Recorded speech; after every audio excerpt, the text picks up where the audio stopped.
Hello, hello. I'm Lord Surtr, and I decided to stream today.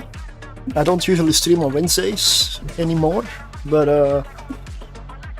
I was gonna do some frigate testing anyway, so I figured with a little bit of an extra setup, here we are. So, I am working on Tierlist, or at least working through all the frigates, testing them again.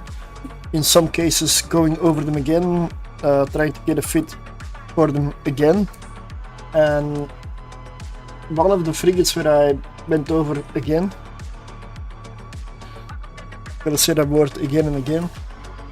No, it's a firetail, and I succeeded in getting a small shield booster tech 2 on here.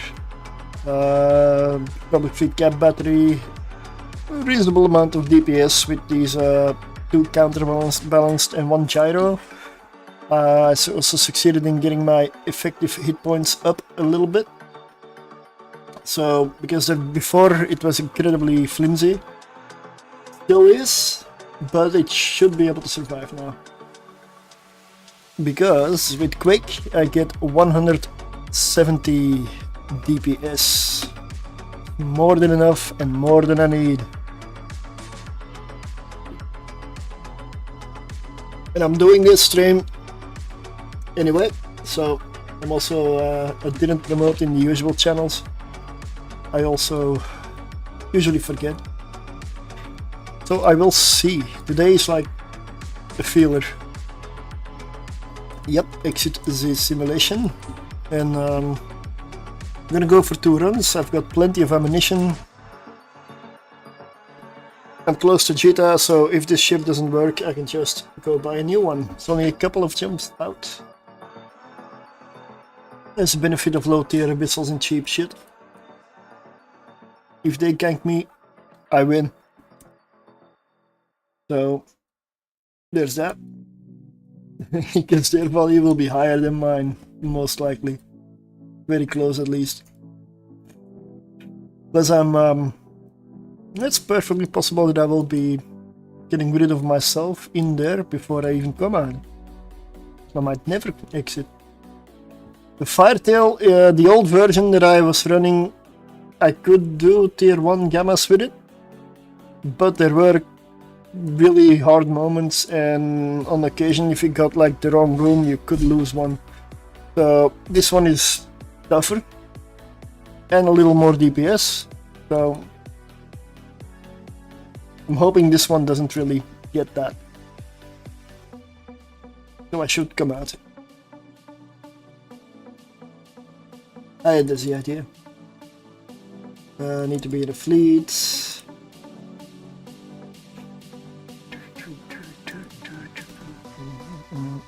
I've got about like 12 frigates to double check and go through before I can start putting them all together.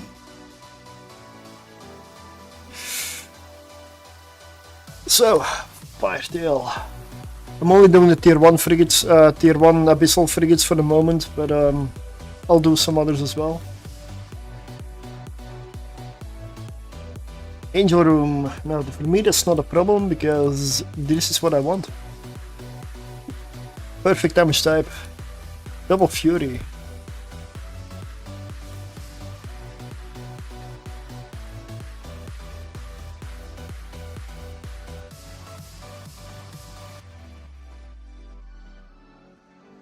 I don't like neutralizing, so I'm killing them first.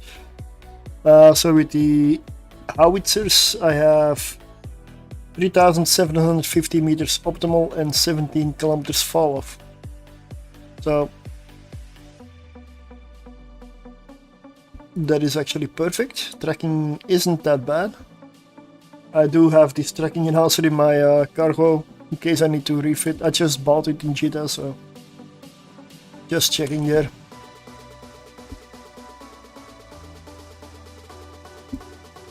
But the angel room was never gonna be the hard one.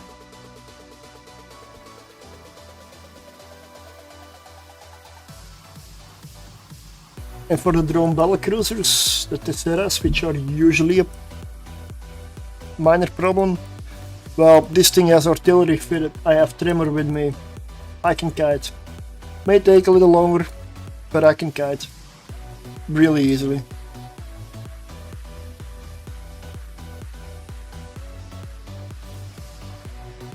I love this ship though. Like how this just an engine with wings. I love this model. Just an engine with wings.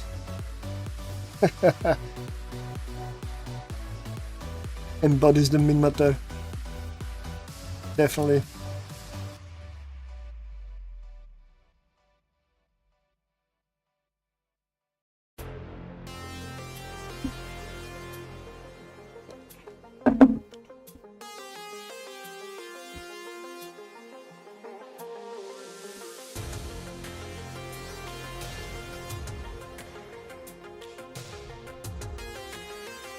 And that was room 1.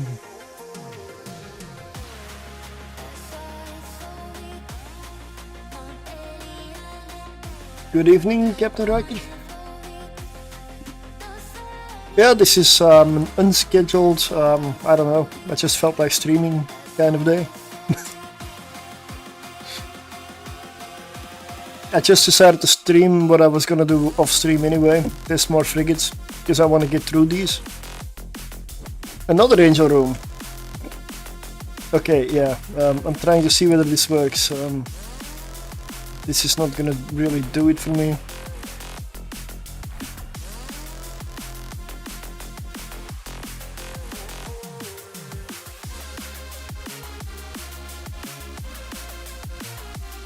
This is a artillery fit.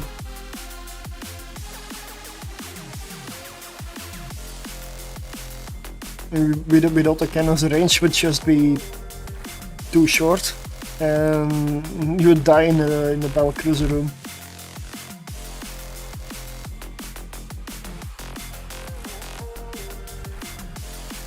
I just want to get rid of all the DPS in the room, which would be the Cinnaball.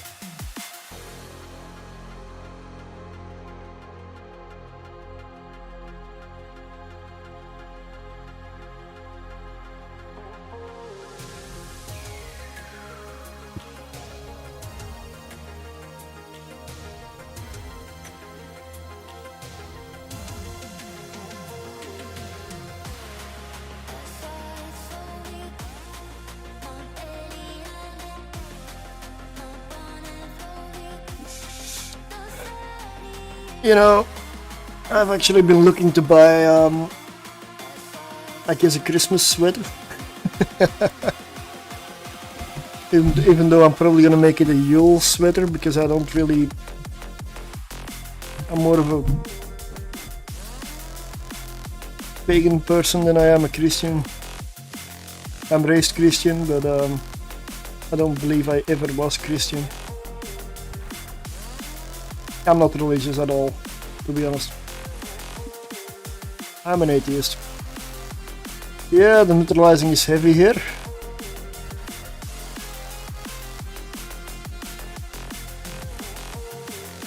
So I'm gonna assume this ship will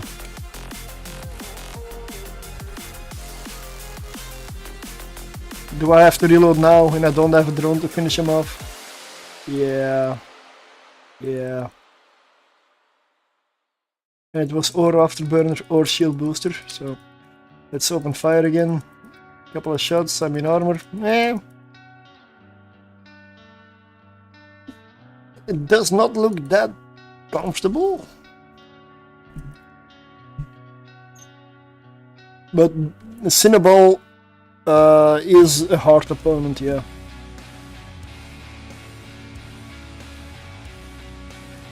Good evening. Or good night. There we go. Yeah, Firetail isn't. I'm not sure how much I can change it though. A good.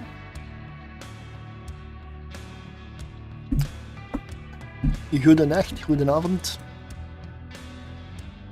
Ja. 2.5 million, not bad. Is this comfortable? No.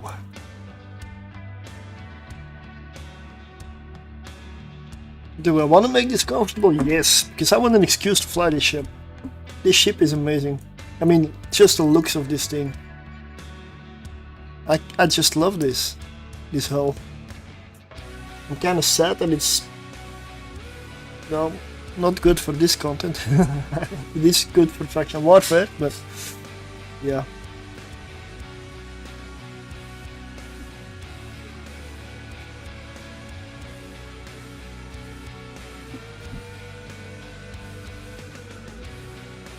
Okay, let's go.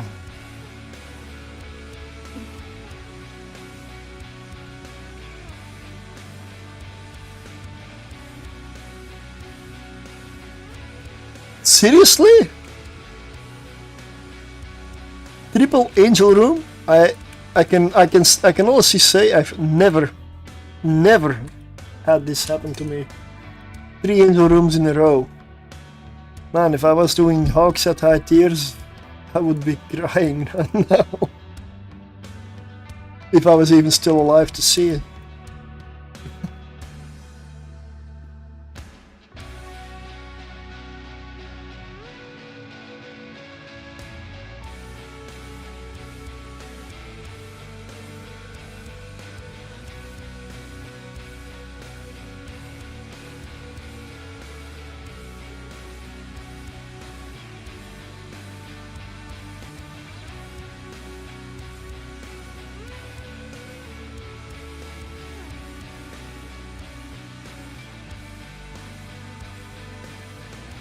First run and I'm in armor. Yeah. The problem is I can put more tank on this, but I have artillery and I would be losing out on DPS. Hello, oink. Yeah, I just figured. Let's stream. But so I want to make this firetail work better than it is currently. This is not impressive.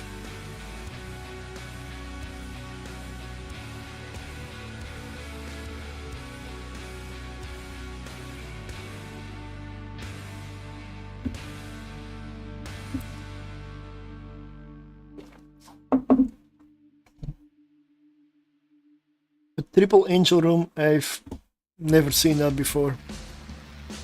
I can be really confident I've never seen that before in any abyssal. To this day.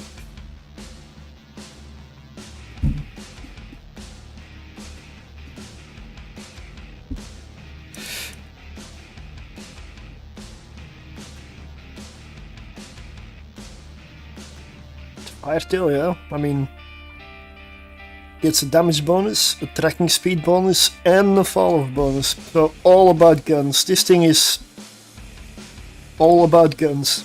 Pure offense.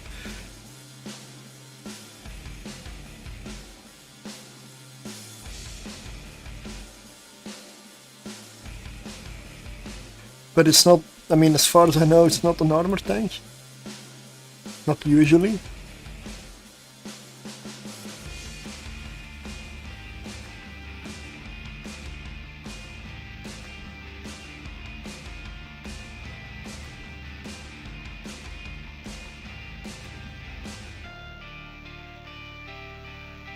DSMTA.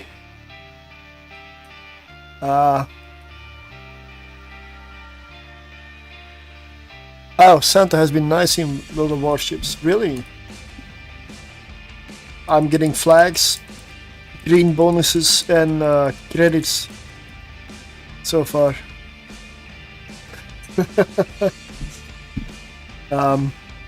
So nothing really. E7 gold Japan. Oh, that's good. Nice. Which one did you get?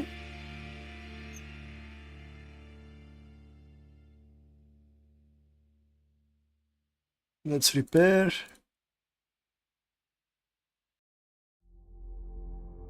Ashitake. Oh, yeah. It's like a pure cookie cutter standard gun battleship with, well, just guns. Ashitaka is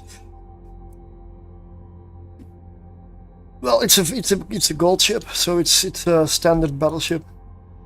I cannot say much about it. It's not special in the armor department. The guns are okay, speed is okay, hit points are okay. It is the 8 guns with lower armor and slightly longer reload. Yeah.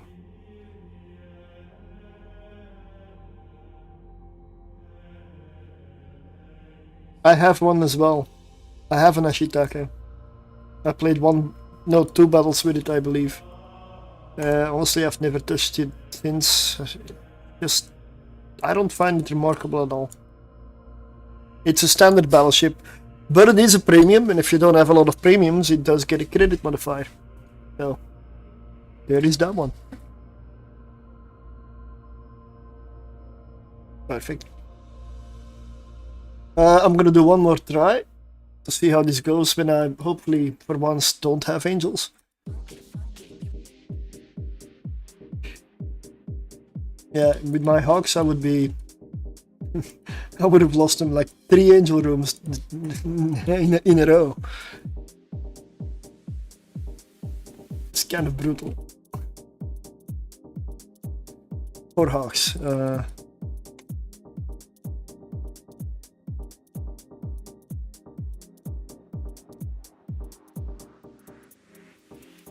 The Villa Damavix.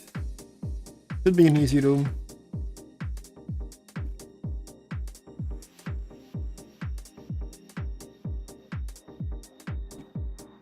Tracking for this artillery does seem to work. I don't believe I need much extra tracking here.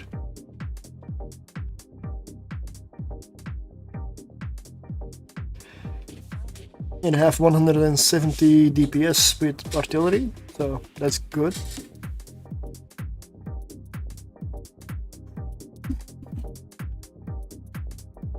There we go. 1 down.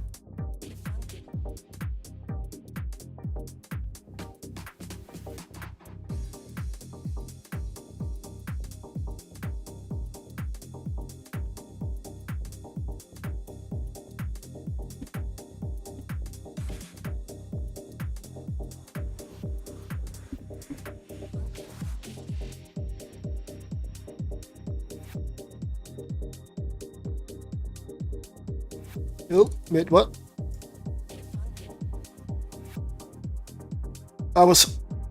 I set my ship to orbit the gate at 500 meters. What does it do? Pull me out of the arena? At least I... Seriously? Sometimes, I mean, I didn't notice, I was distracted, but... I know, I click this, and that's orbit 500 meters. Right? Not 500 kilometers. There's a bit of a difference.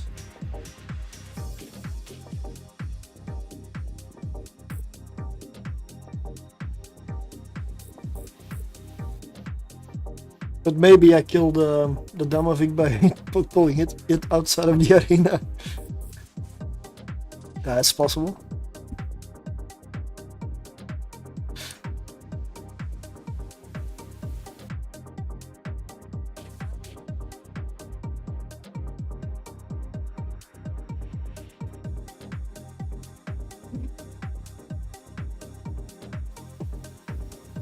Greetings and salutations. Good evening, morning or good night, whichever one you prefer. There's only an ever so slight difference between 500 meters and 500 kilometers. Yeah, a little bit, maybe. I'm gonna do it again. Look at this, 500 meters, right? I click it, I even clicked it like 3 or 4 times. Well, let's see what the game does and where it lets me go. Sometimes I wonder if commands really register. Welcome to the previous room. Yeah, okay. Then you know the game's breaking.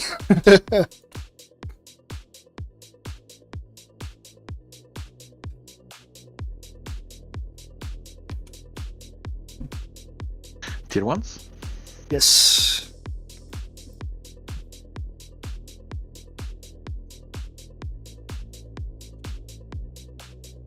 My first run I had a triple angel room. Say what? Yes. Angel, angel, angel. Like that. Yep. But Yes, I know. I've never seen that before. I can with confidence say that was the first time in all the abyssals I've done, and I've done a lot, that I've seen it angel, angel, angel run. I'm just so glad I wasn't flying a hawk. did you finish it or? Yes. I was in armor though, because the capacitor on this thing isn't super. Yeah, the fitting is just hard to work with. It doesn't have fitting. And the neutralizing was annoying. But the Cinnaball also was doing kind of like a lot of damage, and I had to reload just before I killed him. Another shot would have killed him, but I went into reload instead. Yeah, you cannot make it up.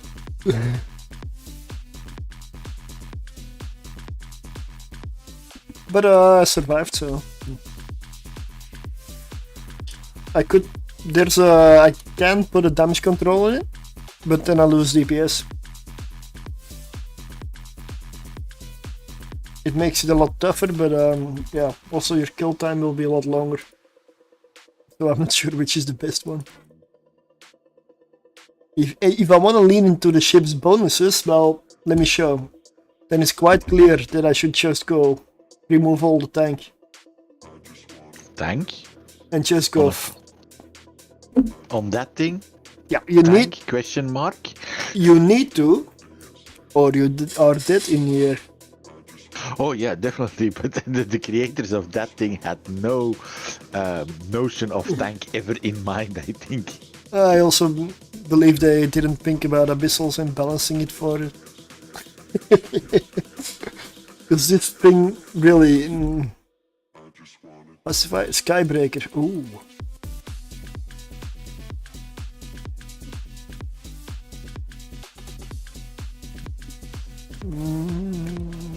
I don't care much about the Skybreaker, really. That one's closest for now. Let's just go for the shield booster.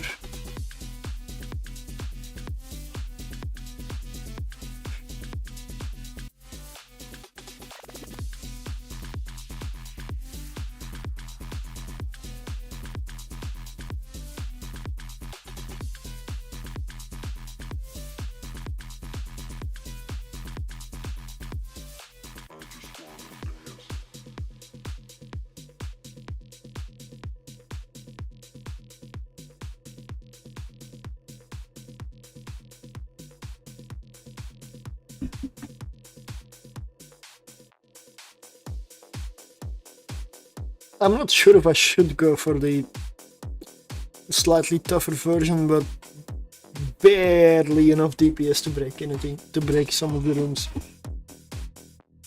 Because that's the problem. I have 170 DPS with Quake in howitzers, so that's a good combo, that's enough.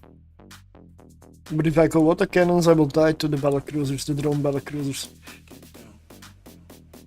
You have to come too close then. Yeah. Yeah. Doesn't get any drones, so...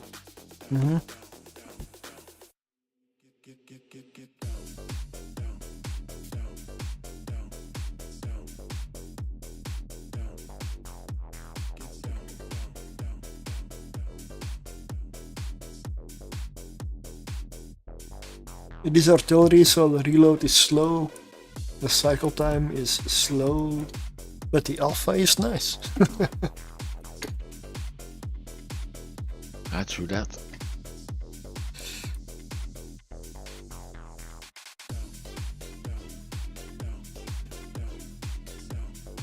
So what did you put on there? 1400s? If only. Oh, is that what's stuck in the undocked port? I lost something on the way. Maybe that frigate undocked port doesn't fit battleship hardware. It's possible. At least now the guns are stationary. Easier to aim with. Yep. What tracking? We just turned the station.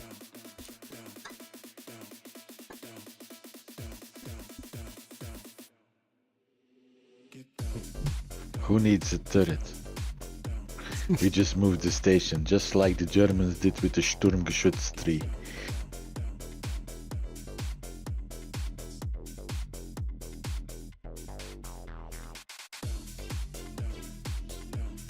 I believe the Swedish also have one of those tanks without a turret.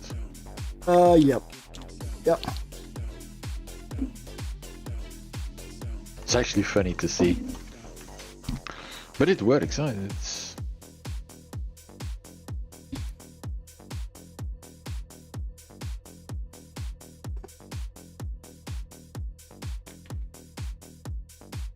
Couple more shots. Yeah. That alpha is so nice though.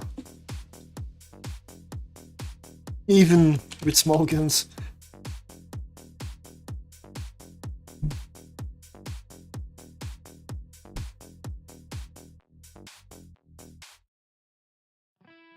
But I'll go over the fit when I'm outside. I need to pick up filaments now anyway. I've played around with it yesterday for about half an hour, I believe, and there's not much I can fix on it. Like, if I put a micro war drive on this thing, for one, you're gonna be too fast. Hardly anything else fits, and capacitor, well, just forget about the notion of it.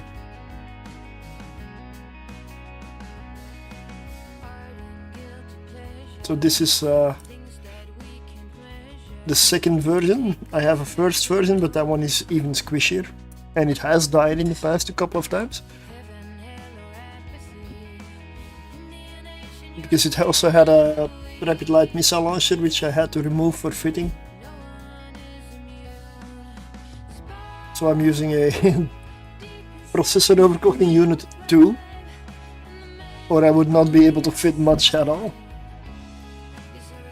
We've got an EM shield reinforcer 1, because brigging is almost exclusively taken up by this one. And a defense field extender 1, because 2 doesn't even fit. This is mostly the buffer. That's also why I'm running Yamas, because this thing is incredibly low HP. 1 gyro tech 2 and 2 metas counterbalanced ones. I've got a multi-spectrum shield hardener tech 2 fitted here. Takes up some fitting, sure, but this is worth it for defense.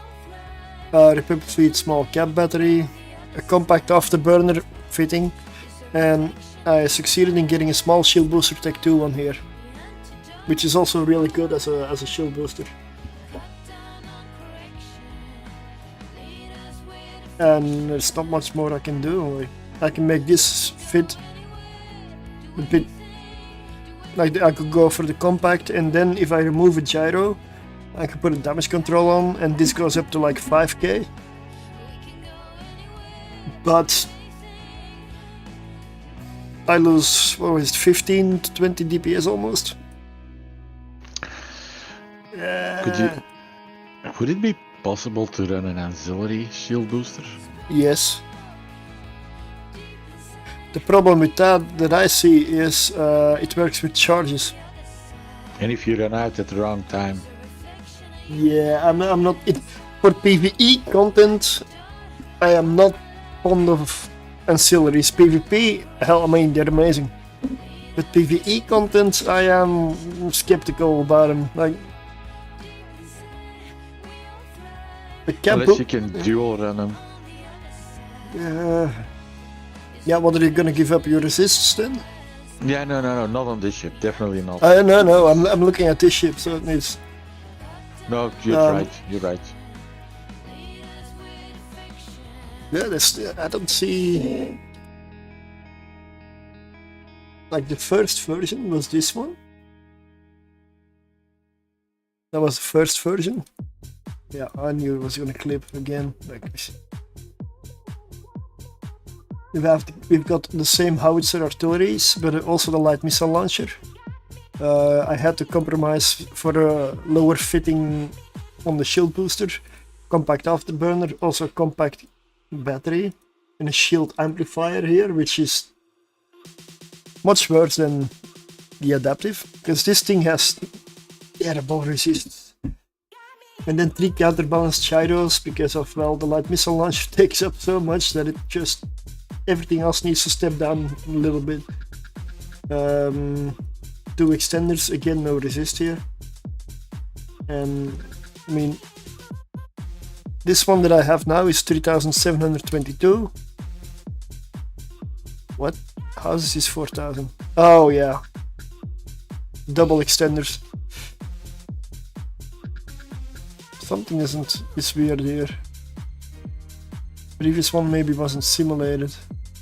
4065. Try the other one. Simulate. 4408. Yeah, okay. Wasn't simulating. It's not much difference, but the only way that I can up this number to 5k or more is a damage control. And then I lose DPS. So I don't believe I can do it. There is the option to going for faction gyros. But yeah, they were looking at adding like 80 to 100 million for each slot. And that is insane on a Firetail. Thanks for the sub. Yeah, it's... those are the subs from YouTube from a while ago. That are now the stream's picking up. Hello, hello. So I guess I'm gonna stick with this for now.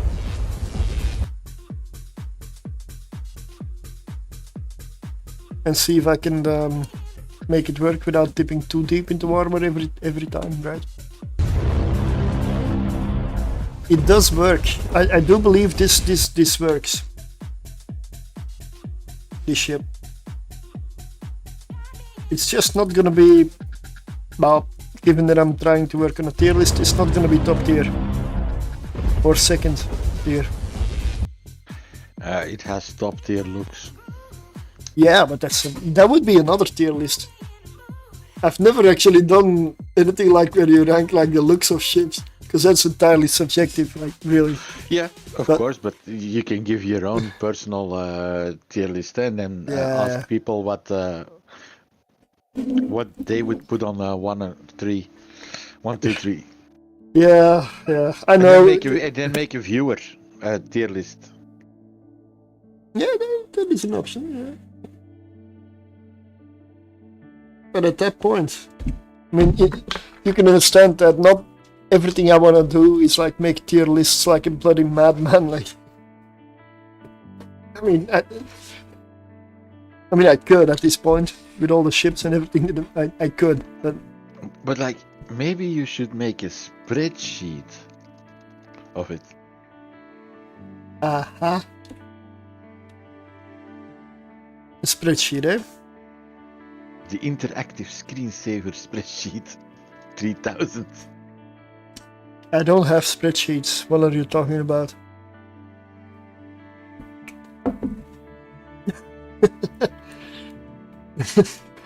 I'm an EVE Online player. We don't do spreadsheets, okay? No. I'm an EVE Online player. Of course I'm an Excel spreadsheet master.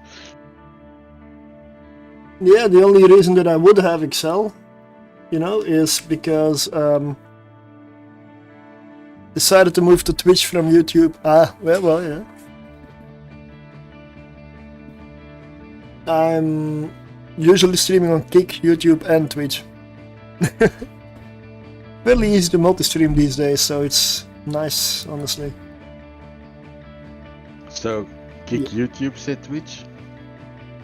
Yeah.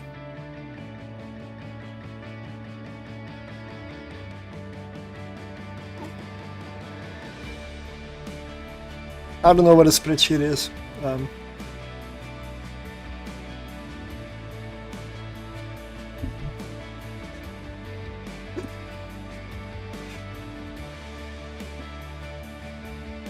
But ranking on looks like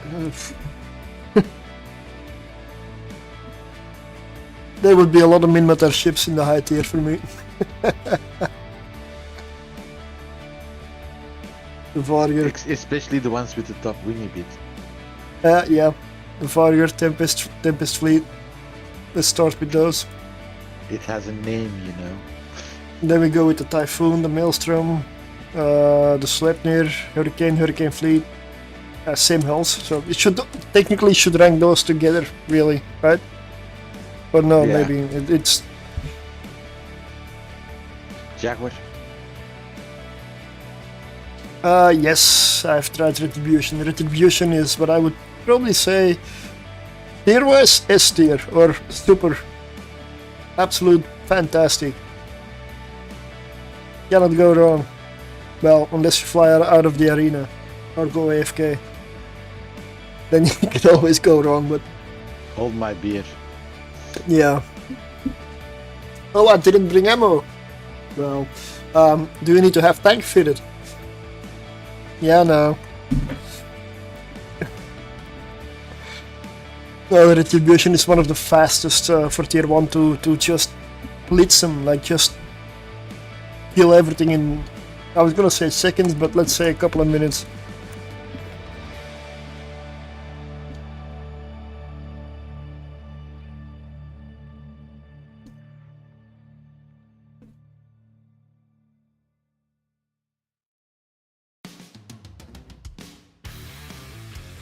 I'm gonna set my default orbit to 2500 and I should be more or less around my artillery optimal.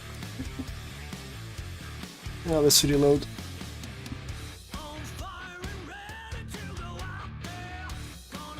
Yeah, the Retribution is like Retribution and Hawk.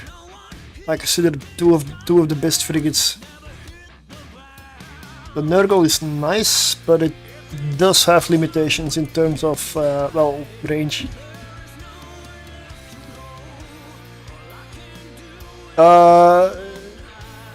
Manually you can click right here and do right click and then orbit, and you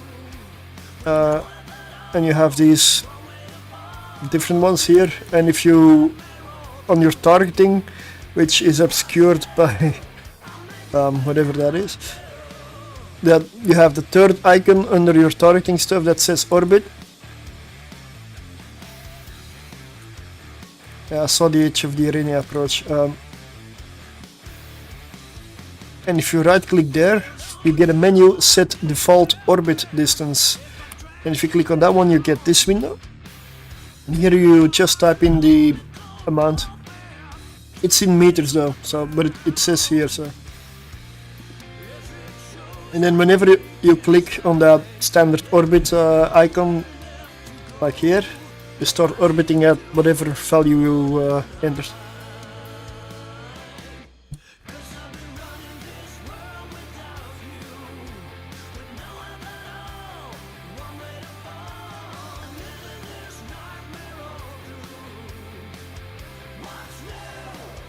Oh, okay, nice. Yeah, see, that's what I love about EVE Online as well. You can play for a lot of years and then somebody just says something like, how? Wait, what? That works?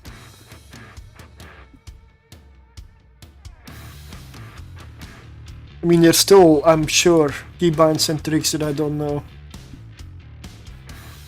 I'm quite sure.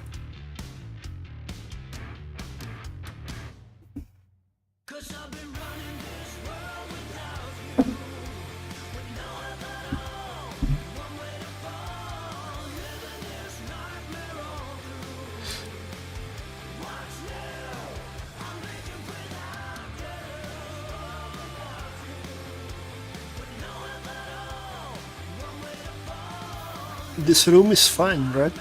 This is room 1, yep.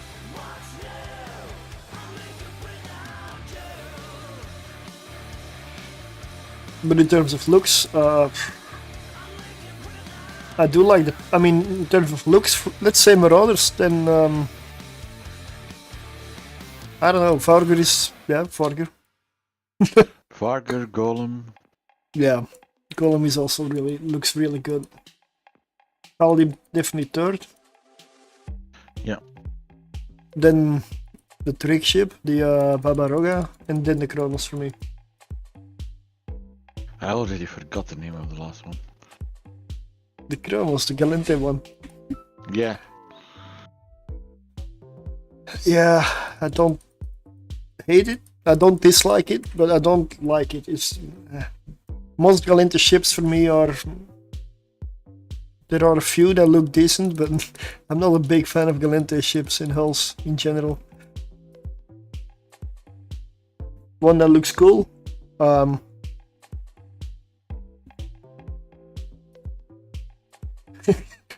Damn, this is enough. Malus Navy issue. That hull I do like. The redesign of that one was quite good. But I honestly don't know. Like, I don't like the Dominic's. I don't really like the hairdryer, the Ishtar. I don't know.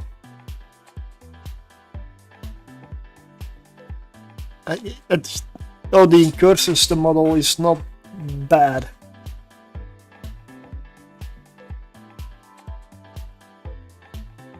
The Nyx is nice.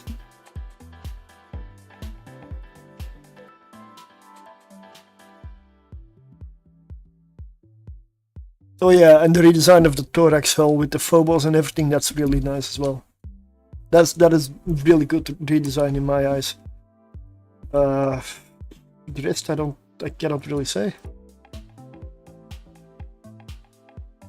As a Hyperion, I've always found a really weird ship, both in fitting, use, and looks.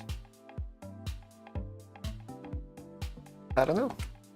I guess Galente is a faction that I like the least, even though they have some really good ships with all the drone bonuses.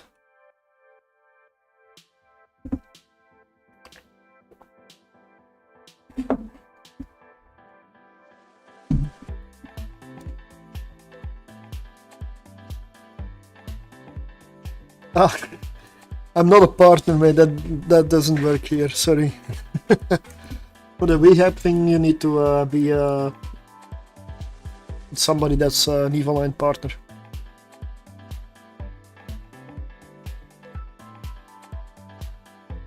I do not have access to that.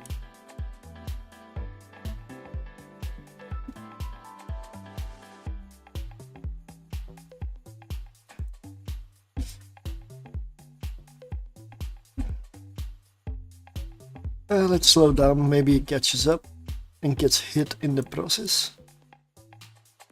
Yep.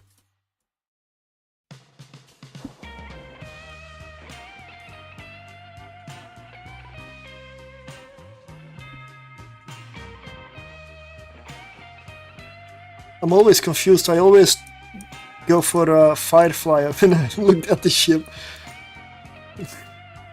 Firetail, Firefly, I mean, it's not... If I accidentally call this Firefly, well, yeah. It will happen.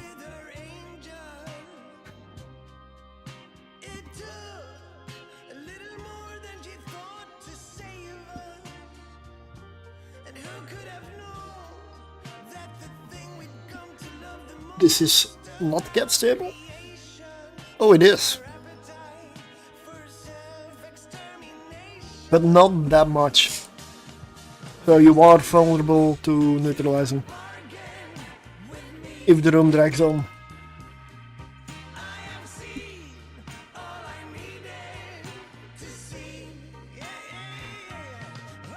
An attack, a marshal.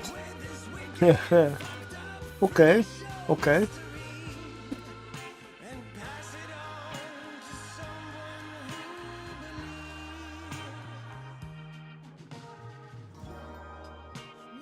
I know I could reload the long range ammo, but by the time I reload it, I'm gonna do what, 2 shots and I'm in range of the close range ammo.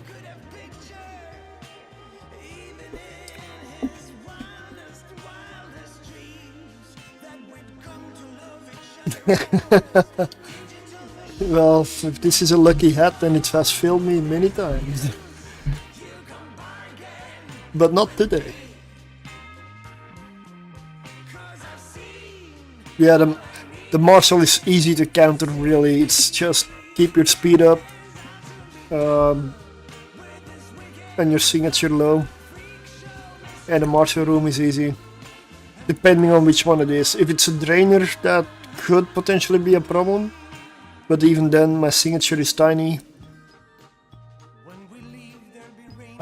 Yeah, probably be a little bit of an issue, but they come with damage on them, so in tier 1 they don't really mean that much. You also don't see a lot of them. I hardly ever see a Marshal in tier 1.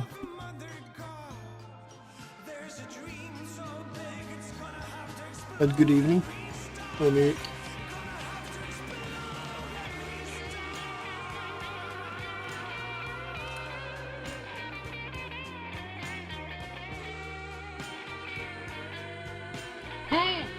That was the worst thing I ever heard. It was terrible. Horrendous. Well, it wasn't that bad. Oh, yeah? But there are parts of it I liked. Yeah, I liked a lot of it. It was good. It was great. Wonderful. Oh, bravo. More. Yes, it does. More. It definitely does, yeah. A tier 2 Firestorm frigate. Nurgle for one. Nurgle maybe Retribution. I'm not 100%. Definitely Nurgle. Lots of Nurgle can do a lot of damage. Can put a lot of tank on it. And because the enemy has more hit points, trig ships are actually better there because of their spooling. You're gonna have more use for the spool damage than where things die fast. The T2 fire. Let me see. I probably have some here. Nurgle. Nurgle and the Megas, this command destroyer. But for a frigate I only have Nurgle, it seems.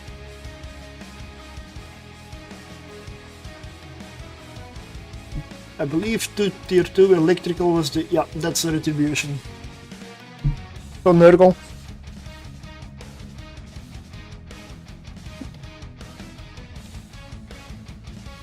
Wait, I mean... that would be... I fitted it like this. There's a few options. I went with the micro warp drive because in general I find these ships to be rather slow. I mean, you don't have retributions in tow or logistics that needs to keep up. Micro warp drive for me is nice. I also don't run this constantly. It's to get to my target. This should be cap stable. Yep. I mean, okay. It's a tough frigate. This is a very tough one. Really good resist. And an assault damage control for the emergencies. Double cap battery. There is an option to go with a cap booster here.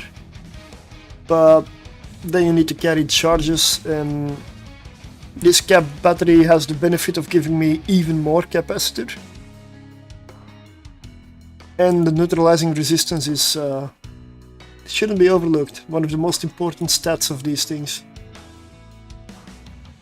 Minus 27% capacitor warfare resistance.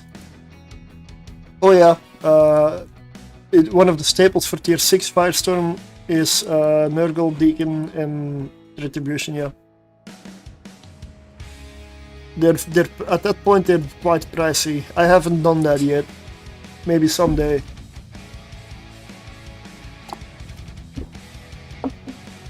Maybe someday.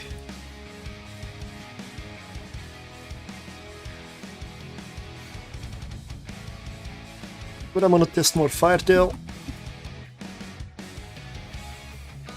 because I really like this ship. So I want to make sure it works.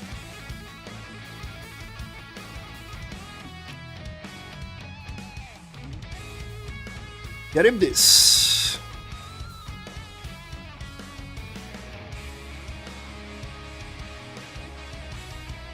Is that a speed class? Perfect. Let's dive in. Gotta be careful here. Speed cloud is always dangerous. But I can get much closer to them that way.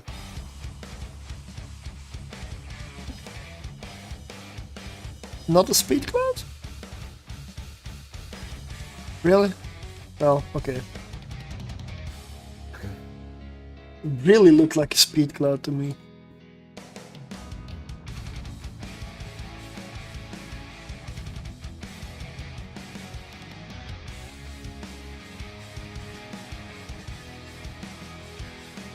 Almost in range of the artillery. I mean the short range ammo.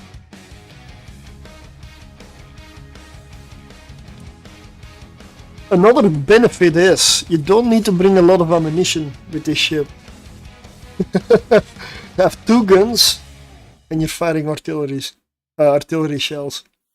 So you don't use much ammunition. Very cheap on the ammo.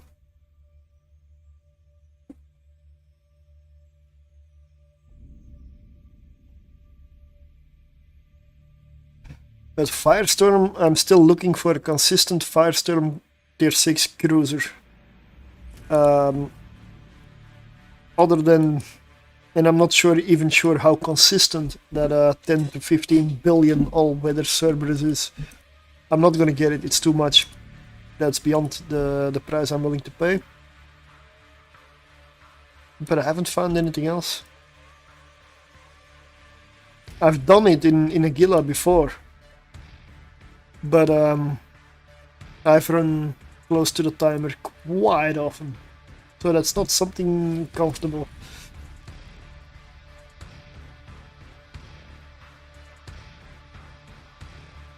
For the moment I'm running tier 5s in the Gila.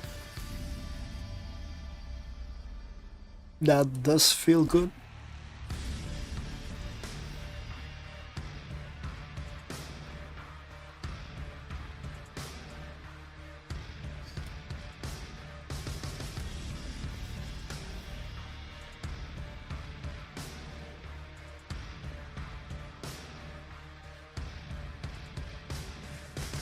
Nice! This time I kill it before the reload.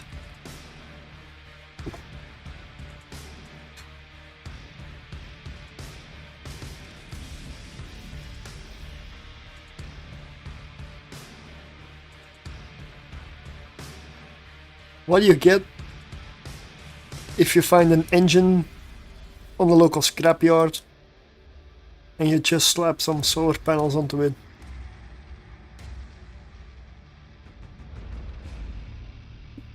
This. Then you get a firetail.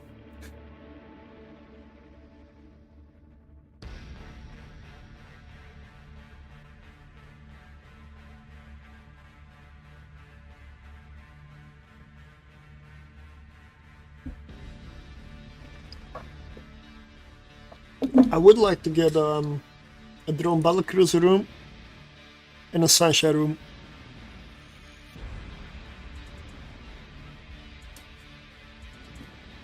I've already proven I can consistently beat angels in one run. Now Sancha is the next major hurdle. The drone battlecruiser is, I just switched to long range ammunition and kite around. It will die.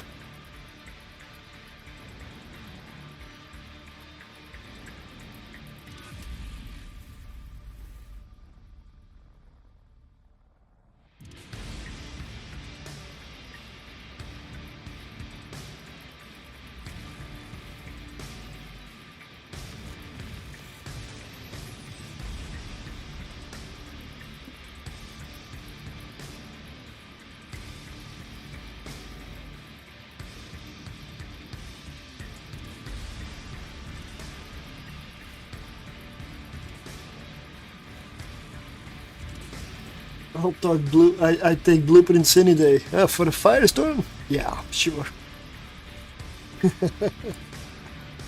Oh, you mean the blueprints? Yeah. I'm still not sure, but for giveaways around Christmas, I feel I could do like blueprint packages. I mean, I have been stacking them up for ages, so I have a lot of them.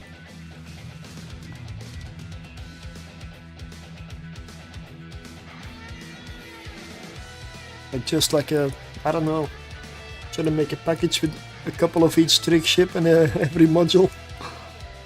I got everything.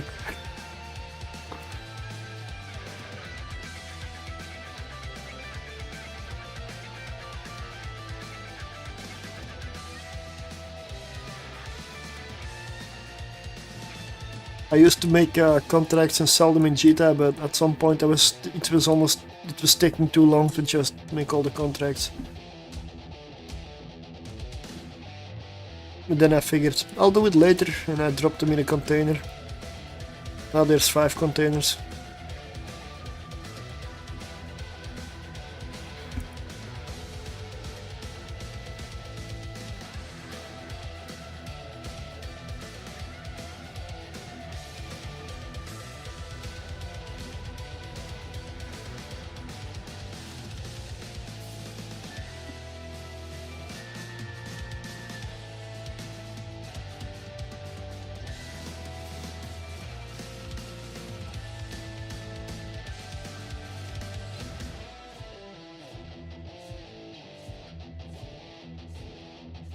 It's this Skybreaker where you had issues with, I believe it, what was it, with the Korax? Yeah. You do need this is one of the things you need a little bit of DPS for when you encounter this to break. Yeah, and I was just, it was a low skilled alpha. Yeah. Now I probably would be able to handle it. DPS went a lot up.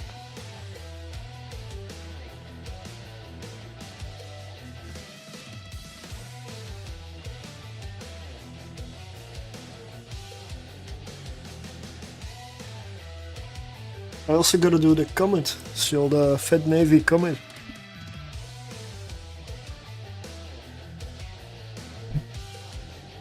I do like how that one looks, and I know it's Calente, so I guess that's one. And the hookbill's also nice.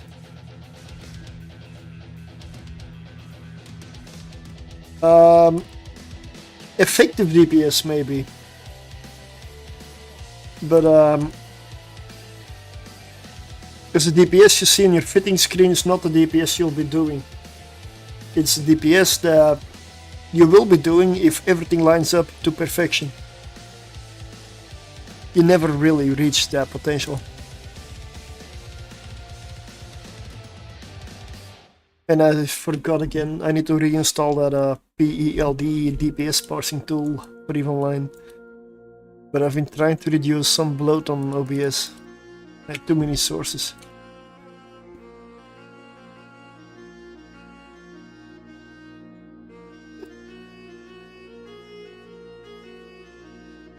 I mean, you're missing a lot of shots. Some shots graze, some shots smash. You have to account for resistances also. Yeah, you never really do full DPS. And about 90 DPS is assumed you would have to defeat every tier 0 tranquil thing. For tier 1, the general consensus is 150, but for some frigates it can be different because the 150 is just a stat in your fitting window that people go for, and I believe it's more 150 on average per tier ish as a general rule, but that's for cruisers I believe, and even that doesn't really apply because in the high tiers you're not usually doing enough damage to theoretically clear tier 6, yet you do, and that's due to application. Because I've got a hook bill with light missiles with 129 DPS on like the sheet. But I easily complete every room. Because of the application. Yeah. Exactly. I need to do something about my tracking in this one.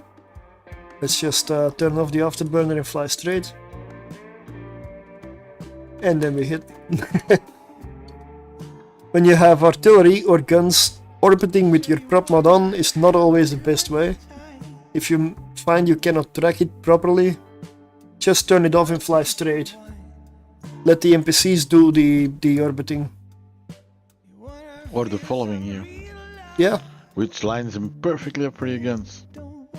Yep. Anything that moves straight for you or away from you, you don't need tracking to hit. Well, not a lot of tracking at least. Wow.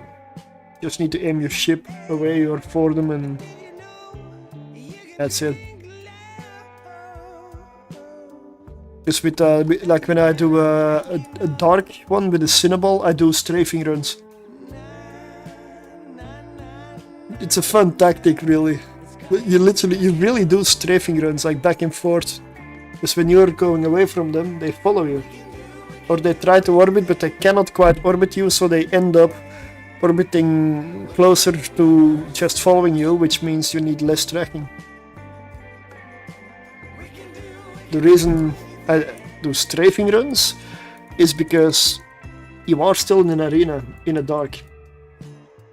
You run out of room, and then you need to turn around.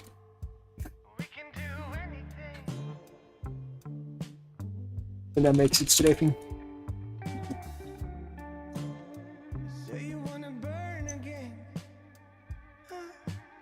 And that's another one done, okay. Huh? What I didn't do in the Cinnaball room is overheat my guns. I mean, given that it's artillery, it will be significant because you don't cycle fast, so you get more damage out of it per overheat, I would say, per damage of overheating.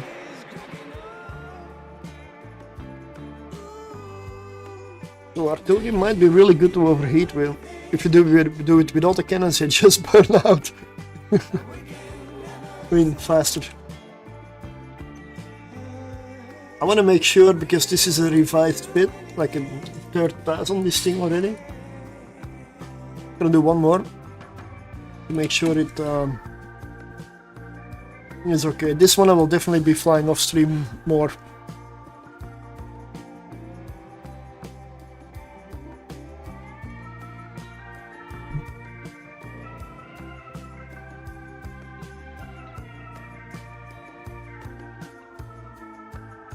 Ah, Kikimora room.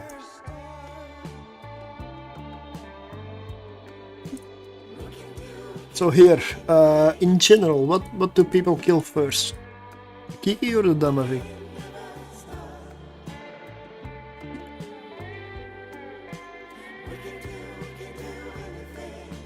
The one that is closest. Well, I'm gonna kill the Kikimora first. Right here. Because I don't like how it spills on me. I know it gets remote repairs from the Damavik. But I've noticed it sometimes depends on what I'm flying. I've noticed that when I go for the anchoring Damavik, sometimes it takes a little longer to kill this one. And then that Kiki is just happily spooling up in the background.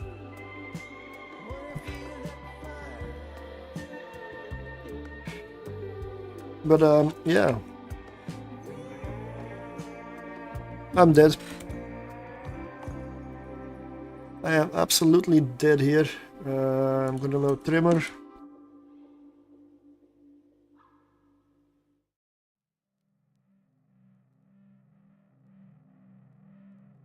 Maybe not. Because the Kiki was reset because of range.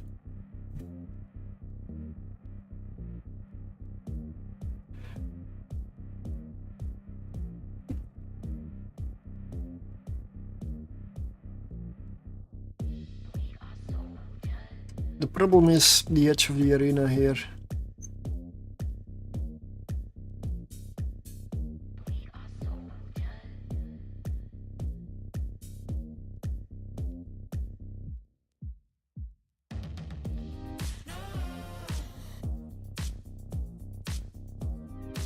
Yeah, I'm dead.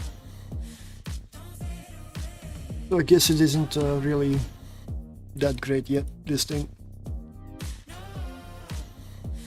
Still not enough.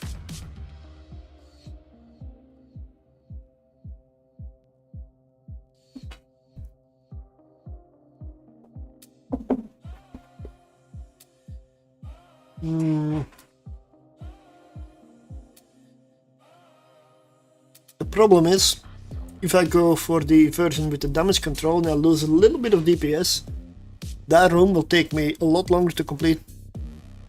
And the spooling will get bigger and you die anyway. Yeah, yeah. That makes me sad really, because I had hopes that the Firetail would finally be better. I mean, I've heard some people in stream, what was it, in the weekend, claim that with the Firetail they were doing tier 2. I don't believe that. But if they can show me a video and proof of it, I will reconsider. I just don't see it's possible. Because tier 2 is a lot harder than that. And I wonder if they really are talking about a Firetail. Because I cannot get the fitting or a tank out of it. And if I go maximum speed, well, that Damavik was an anchoring one. If you go macro warp drive, that thing would have just grabbed at some point, because it's incredibly fast, grabbed you and turned off your macro warp drive, and then you die. Because there's no way to fit anything else on a Firetail besides the macro warp drive at that point. Why don't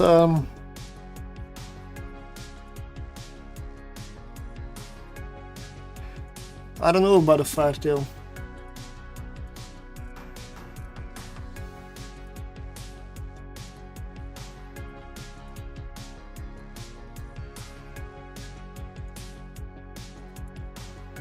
But how about this one? The Cruer.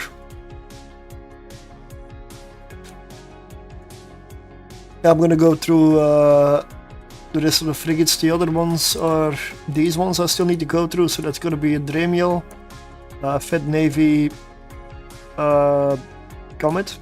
This one is already done, so that's not here. Malvis Navy issue.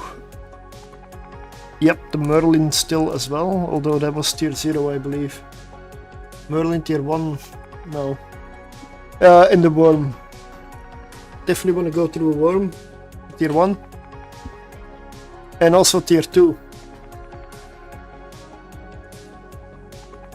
Solo tier 2, but that's for another frigate series. I'm gonna do the tier 2 frigates as well.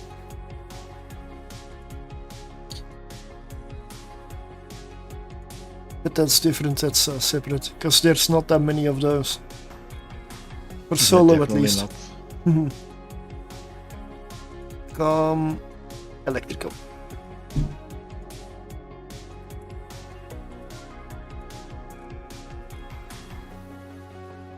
This one gets 2 drones. And web range. This is a Blood Raider ship, so 20 kilometers web range.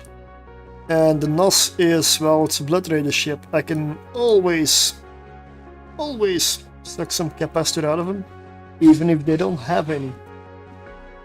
So 11 kilometers with that one, 8 optimal, 1 local rep, but it's a strong one.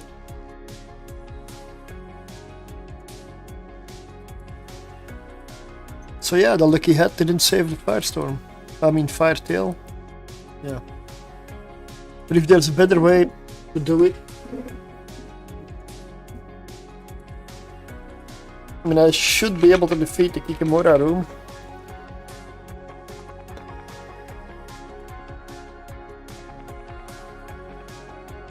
problem is the firetail just doesn't have a lot of buffer. Once they spool up and your shield booster cannot repair all of the damage, you're basically done. And this one has a little bit more, but if you simulate 4766, that's a little bit more. But this one repairs more. This one tanks significantly more because of the armor rep. It's also slightly more expensive. Maybe that's the reason. Also, it has more slots. Yep, more fitting. And a whole bunch of special traits in the web range and the NOS. This is just, it's a pirate ship, so this is just overall stat-wise better. It will be a little slower though. Firetail has speed. 20% bonus to Webify range is amazing. That's 100% if you have them frigates maxed. And then all the bonuses to energy NOS, the drain amount, the optimal range, the fall off range. And then a roll bonus to small energy turrets, which is the main damage you do. I do like this ship. Also a unique ship model.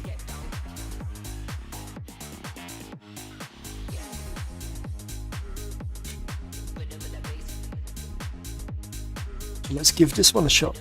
This is, I've only ever tried this one for electrical. I'm not sure I should jump this into a firestorm now. Technically possible, because of the laser.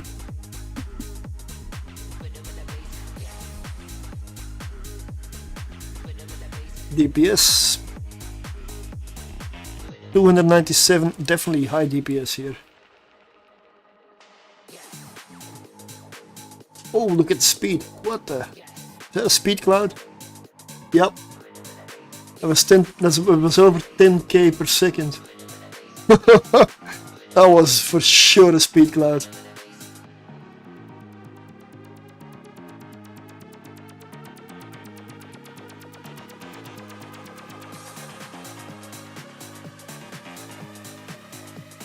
Whoa, what?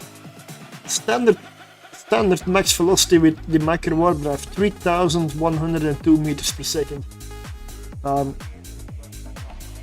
Maybe this works better with afterburner, that's almost too fast.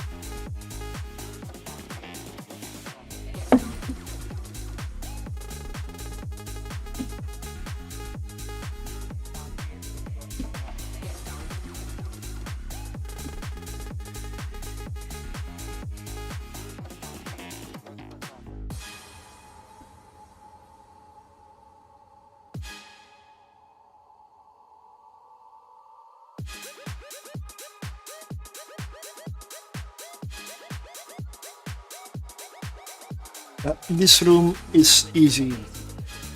It's just a DPS sponge. And that's one thing this thing has, so.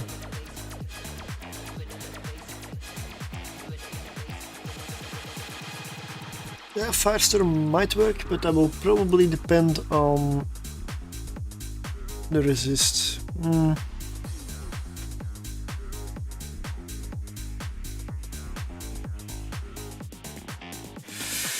Not sure I want to throw this into a firestorm.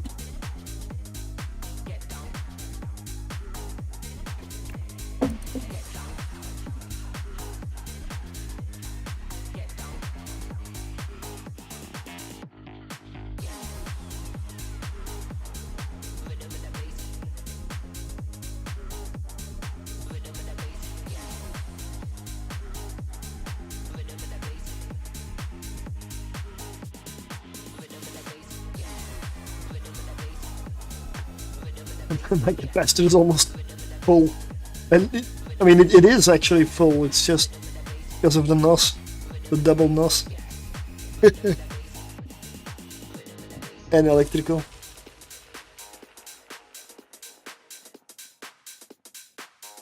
Yeah, they are. Yep, it's one of the reasons. I already had most of the fits figured out, but another thing I get with this is that sometimes when a ship didn't work that well, it gives me an opportunity to go over the fit again and hopefully come up with a different one. Because I've noticed often that if you make a fit or a lot of fits in one period and then you go back to it like months later, sometimes you have like a different idea or something you picked up or seen fits from other people that are just different, and you combine some stuff and suddenly something works. I've had it often already, like while doing this, where you just have some fit that works and somebody else has a completely different take. Then you figure out, what if I do this and then combine it with that, and suddenly it works even better.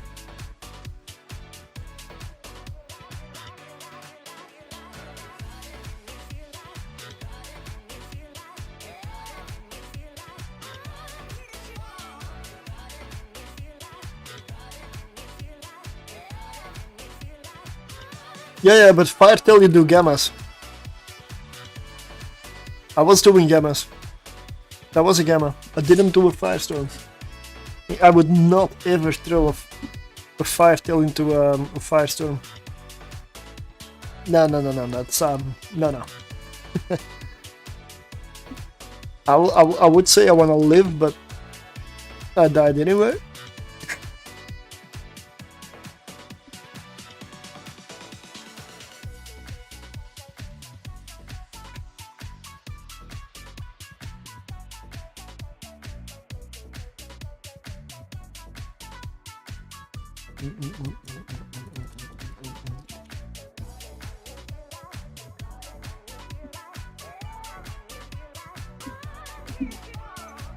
I finally threw my shields.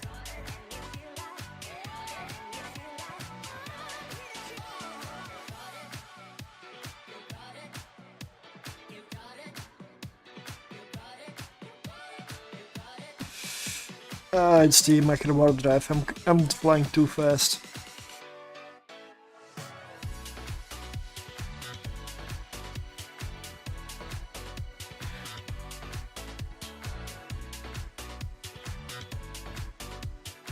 I'm not sure whether I should look at this fit and try to come up with one with an afterburner. Because a micro warp drive feels really fast.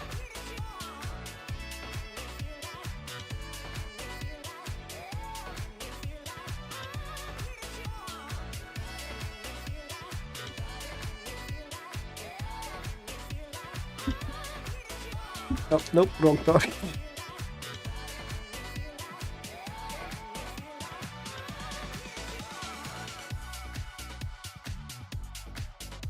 With the Firetail, I mean, I've looked at the abysstracker and there are fits on the abysstracker where I'm sure they're old fits, because I have no reason to believe they work still. Some of the fits have so little tank. Some even go for autocannons and claim they do tier 1. Yeah, maybe a few runs. And then you buy a new ship. But those things were even weaker than the one I just died in. Plus the autocannon one doesn't have range, so you need to go close, in which case you get destroyed by a few rooms. Because you need a minimum of range. Which is also why I don't really like blaster frigates that much. Unless they have something else they can do damage with while they're at range.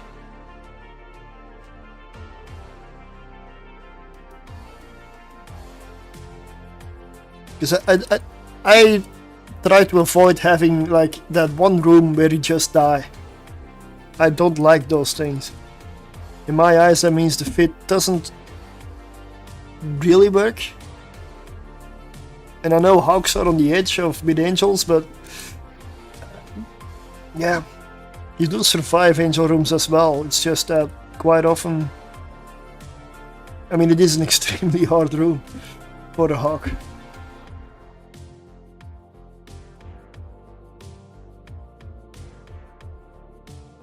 But I don't like guaranteed death scenarios.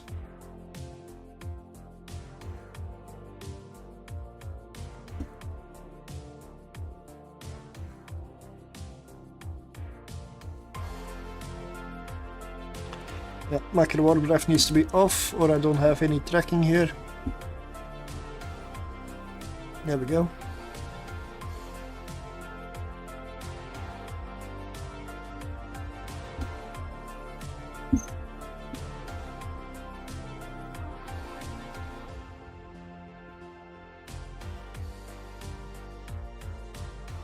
Why am I taking so much damage from these few things?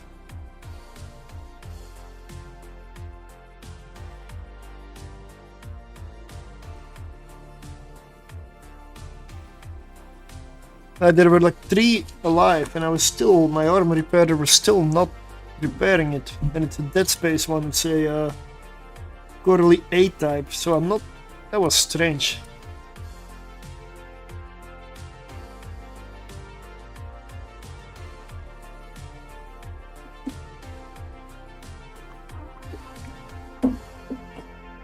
Maybe with an afterburner I can put on more tank.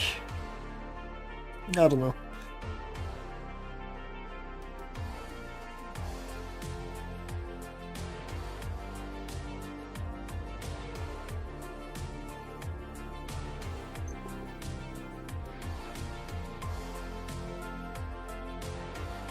The DPS is good. I could even lose a little bit of DPS if I need more tank.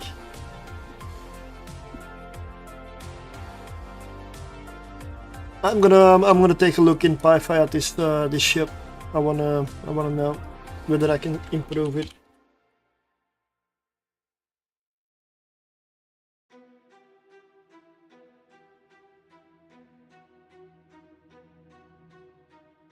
I don't have it open yet, even Pi-Fi. That's special.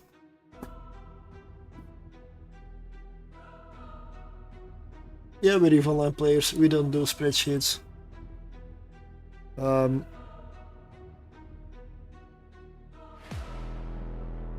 Yes, it's not a spreadsheet.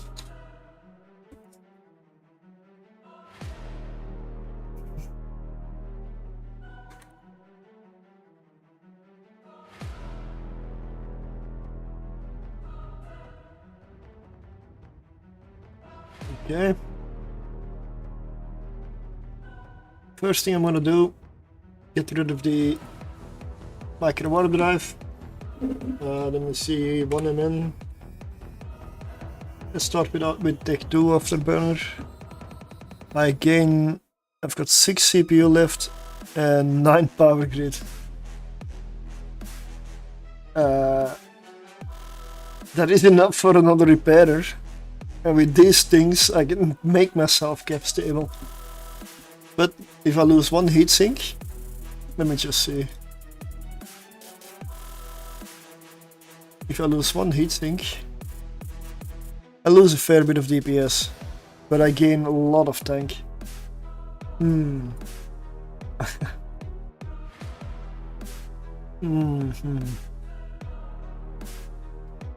Then again, do I need the damage control, or do I rather have multi-spectrum?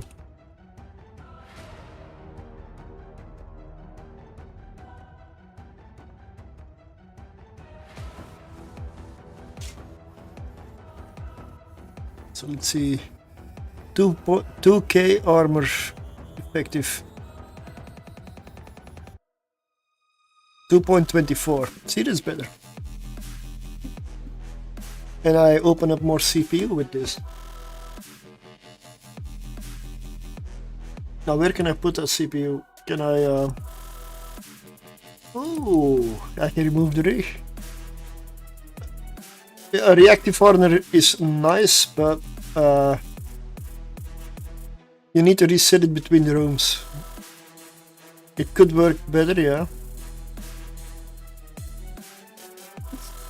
But if I put a reactive, I don't like to just rely on the reactive, then I'll have a multi-spectrum and the reactive.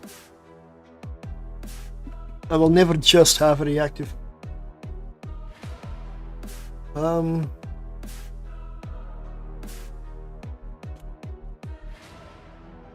$24 CPU though. Like, yeah, it's less than the heatsink.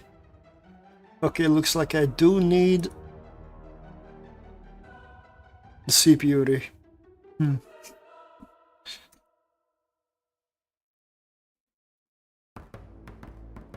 And the problem I see with a Firestorm in this thing is the resists will drop really low.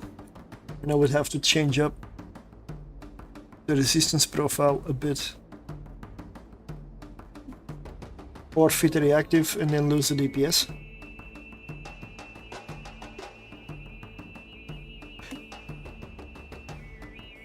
I am quite sure though that this thing with this DPS will just burn through that Kikimora rune. Like it has 100 DPS over the Firetail and it has a much better tank.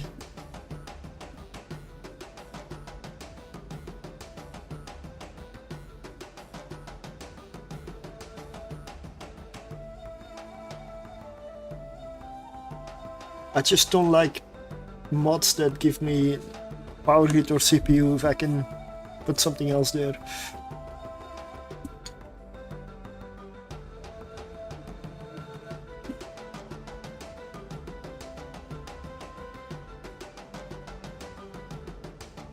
There's also the option of a multi-spectrum coating.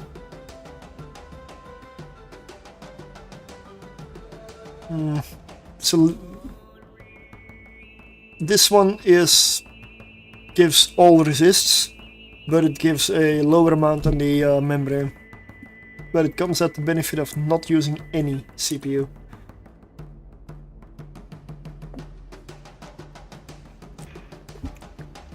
This does open up another rig slot.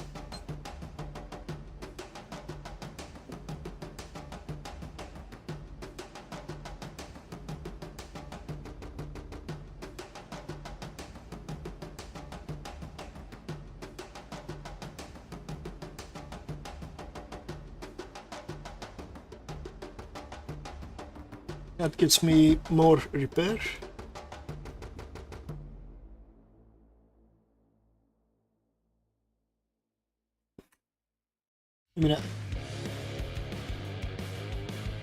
Let me see. 2.1k armor almost, and this one has 2.02. Overall EHP is lower because of, well, damage control. But it's the armor that I'm looking at.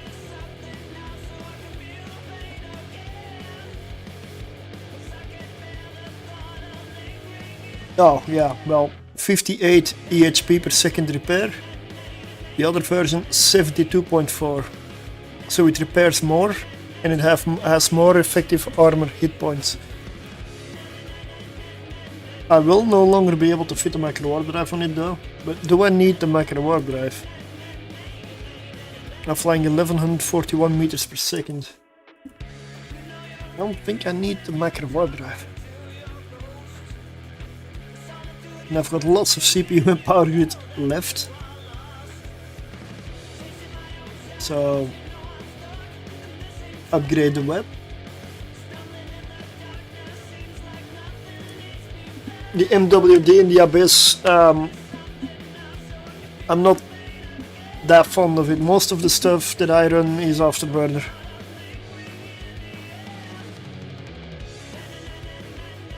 Yeah, and micro warp drive and a speed cloud is a recipe for disaster. Avoid micro warp drive in dark weather also. I mean, you saw earlier I went through a speed cloud and I went over 10,000 meters per second. I covered 60 kilometers in seconds. It also increases signature, absolutely yes. So this Afterburner might end up being better overall. Yeah, it also adds to your tank.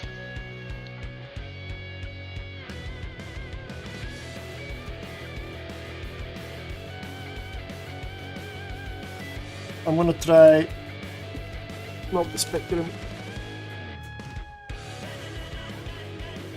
again.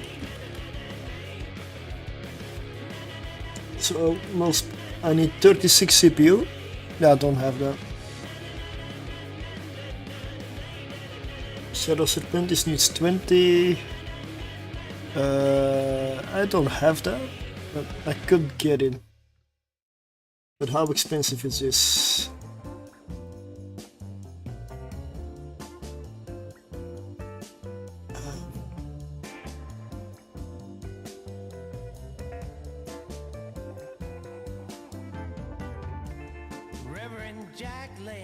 $19 million, 20 million almost. Bitten by a rattlesnake he bought from a traveling circus before it went down. He was honoring Jesus with his rattlesnake dance. I mean, angels do kinetic, Lord, couldn't you have I don't know, EM, is it? one more chance? Because they're a bit strange in the abyss. Rigs do Mary was explosive thermal. My thermal is a little bit lower than I would like. If I remove this kinetic damage, to the valley one day in a pale white oh, that's slow, burning 39.4.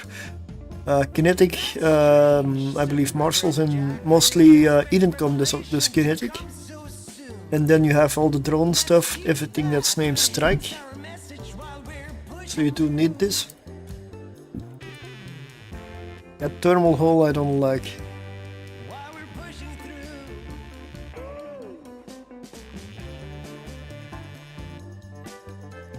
I'll make the CPU.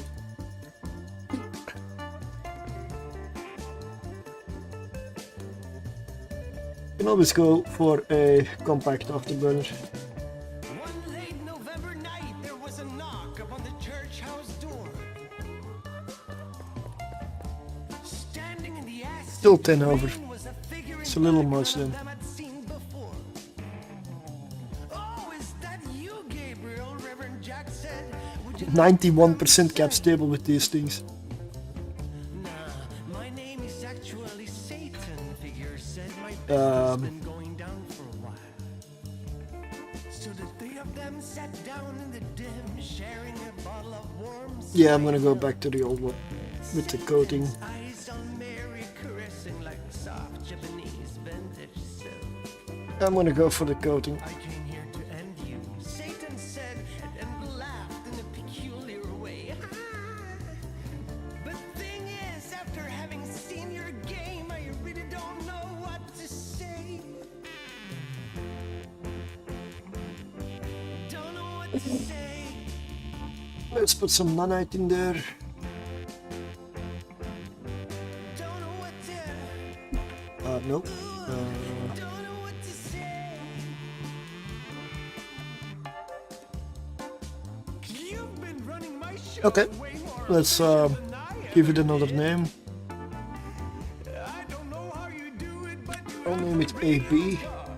Heaven forbid. So I decided to leave it to you And I'll quickly fly to Cheetah back and forth and go get this ship refitted. Devilish fires ain't nothing to your systematic extermination plan. Devilish fire. So 1995. Devilish fire.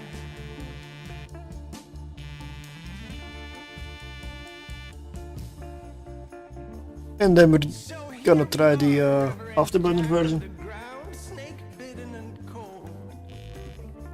How is it gonna go with apocalypse now when Mary's left to herself and alone? She took off into the city on the back of her pale white horse, on fire. Pressing on for Armageddon to come, Satan just a regular dude by her side. It's only 3 jumps, so. By her side.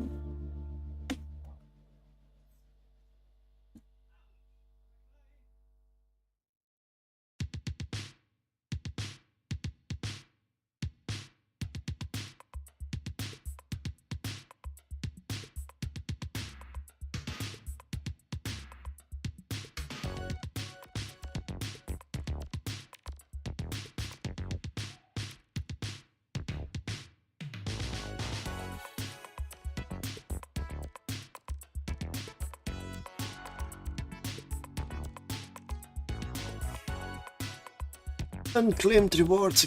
Oh, only one? Oh, 4. Okay, well, nice.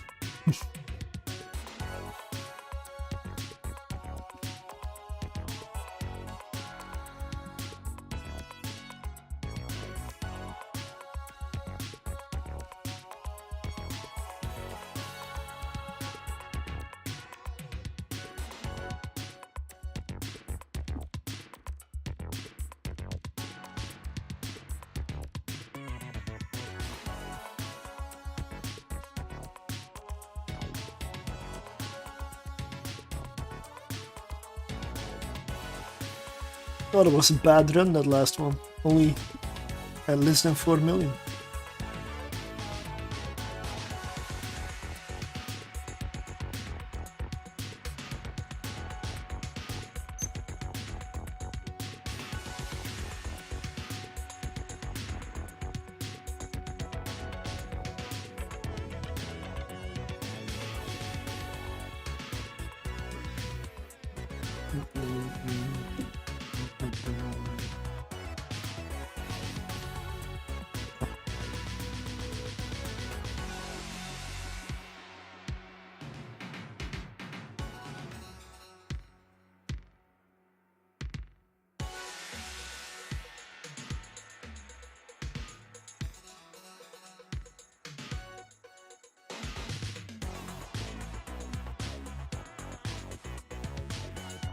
What? Oh, something went wrong. Double stasis web. Nah. No afterburner, no micro overdrive. We don't need that stuff. Oh, that's a little weird here. Okay. Yeah, I don't know why it did that.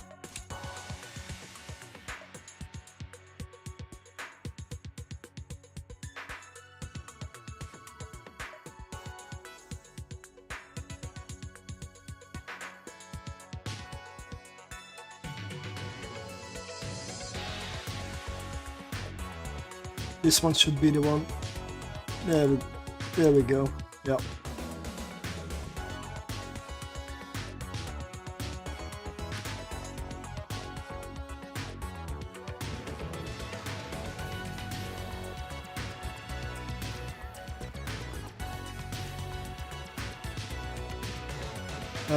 Nope.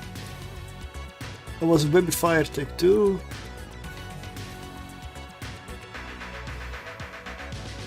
And a nano pump, very important. The rig. I'm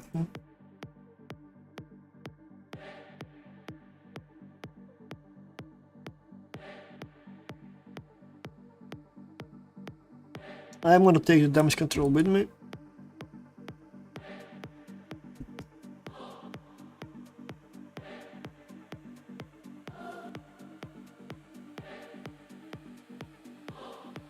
Let's try the afterburner.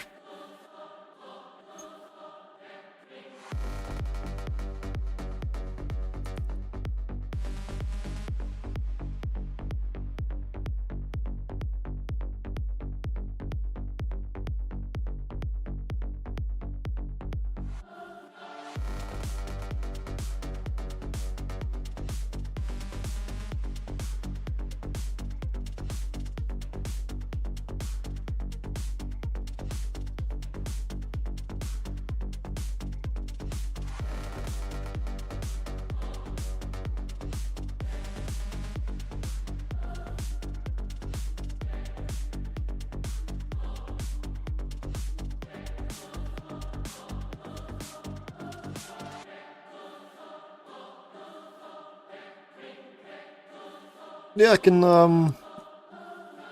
I could stream for another 2 hours now. That's gonna be the end of it though. Then I need to go sleep.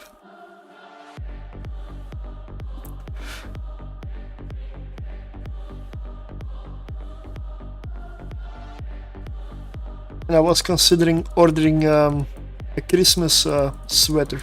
But I was looking for some Yule kind of crossover thing, but I don't find much that's really looks good. I'm probably gonna pass.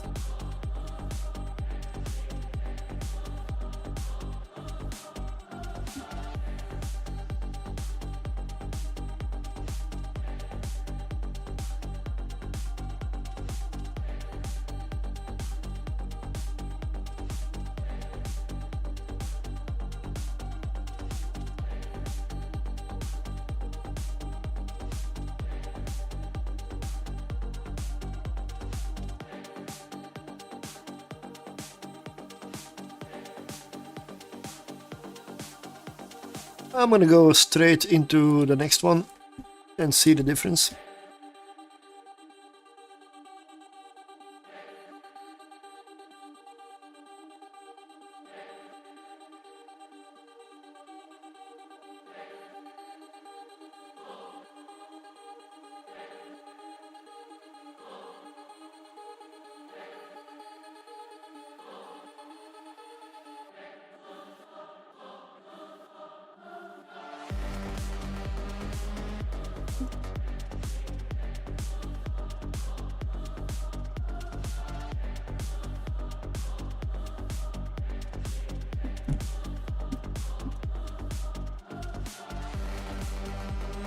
Holy shack.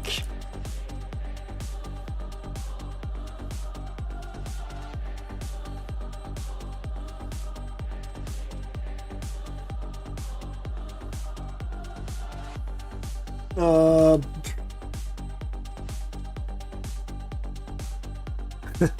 200 plus million? Is it worth it? I would probably argue no. There's cheaper stuff that does it better. But we'll see. Yep. I can web him from here, suck his cap dry from here. And let's start applying damage now.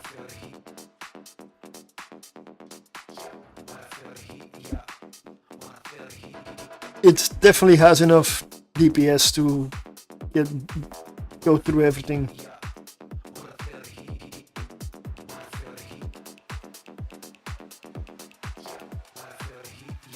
But this is a pirate frigate, so the frigate itself already costs a bit. I don't know how much a cruiser is.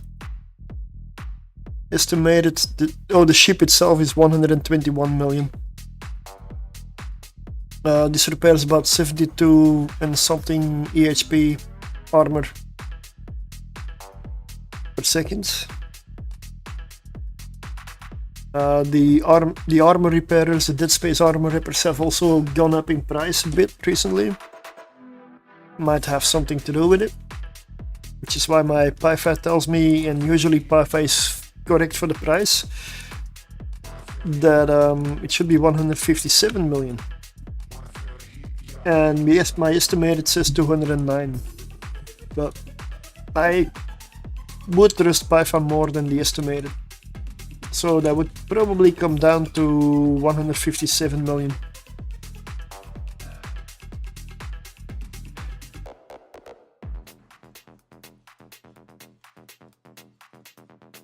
So let's say it's between 160 and 200.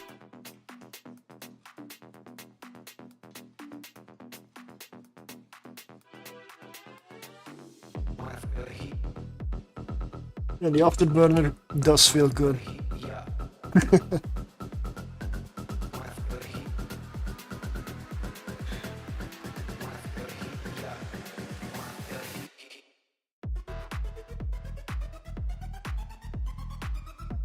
Better than a worm? No. No.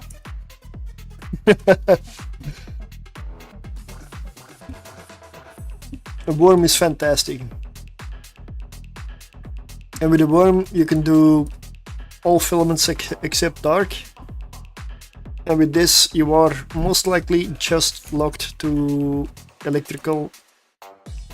Maybe Firestorm, but I would like to test that one first, because I'm not sure about Firestorm.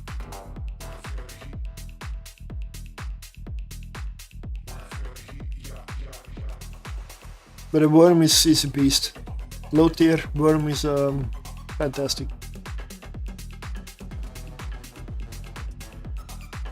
If you want to do a different filament, just change the drones and go.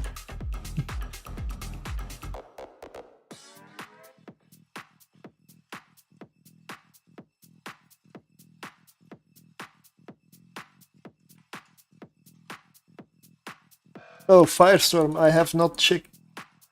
Yeah, probably still works, because this is one of the frigates with those 2 extra neutralizer NOS in the high, even if it's not cap stable outside of electrical.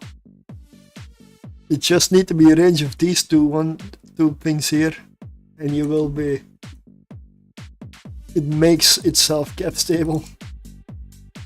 That's definitely a Blood Raider thing.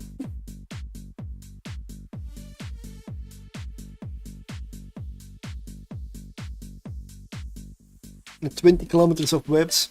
Nice.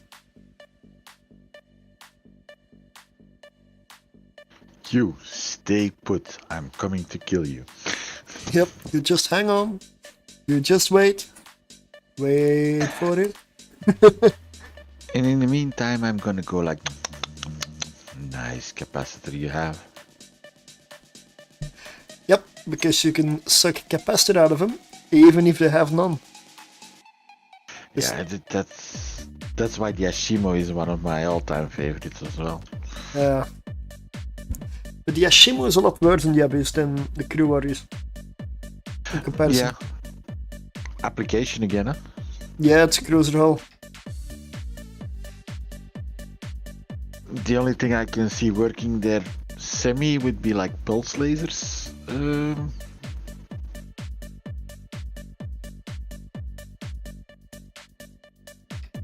That's what I'm doing now as well with the Crewer, pulse lasers. Mhm.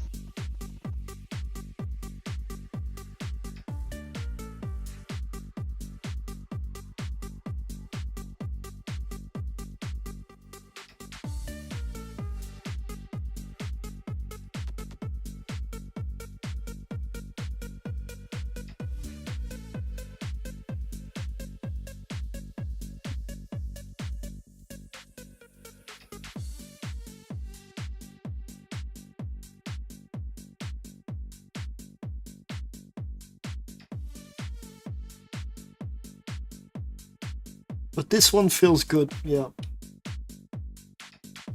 I do need a Kikimora room to make sure it works. It's one of the rooms, if you beat that very easily, you're usually good.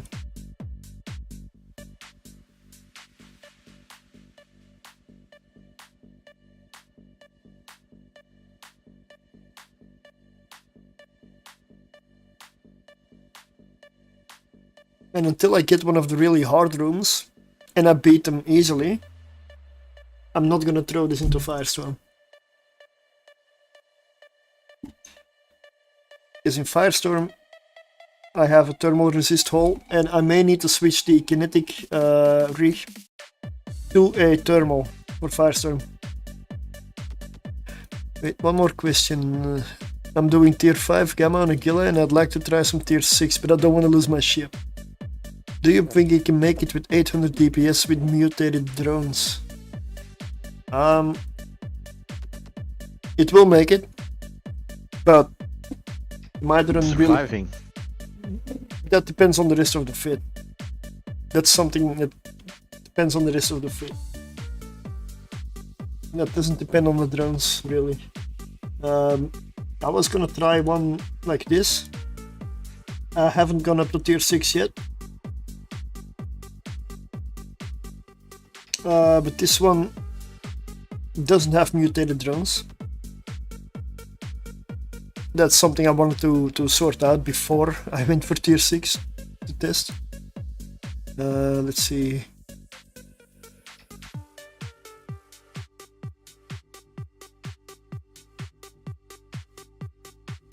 I get about 576.6 DPS in drone DPS. That's not a lot. And this does tier 5 easily. So with 800 DPS in drones, I would probably say... I would say yes.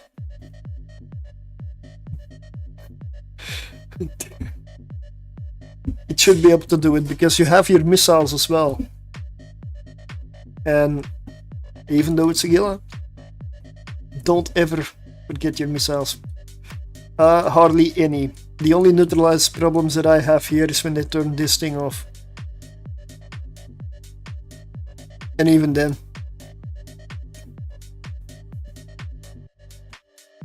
Was that a full passive? Yes, that's full passive. That's my kind of killer. I will go back to testing this, but then I need to up my wallet first. So that will be for next year. What extenders? Fucker, large shield extenders. Yeah.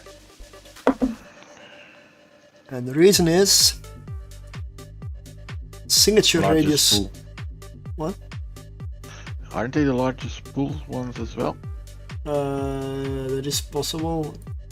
Well, I don't want to compare in game. But, Yeah, never mind. That's for another time. Nope, it isn't. 5 is still open.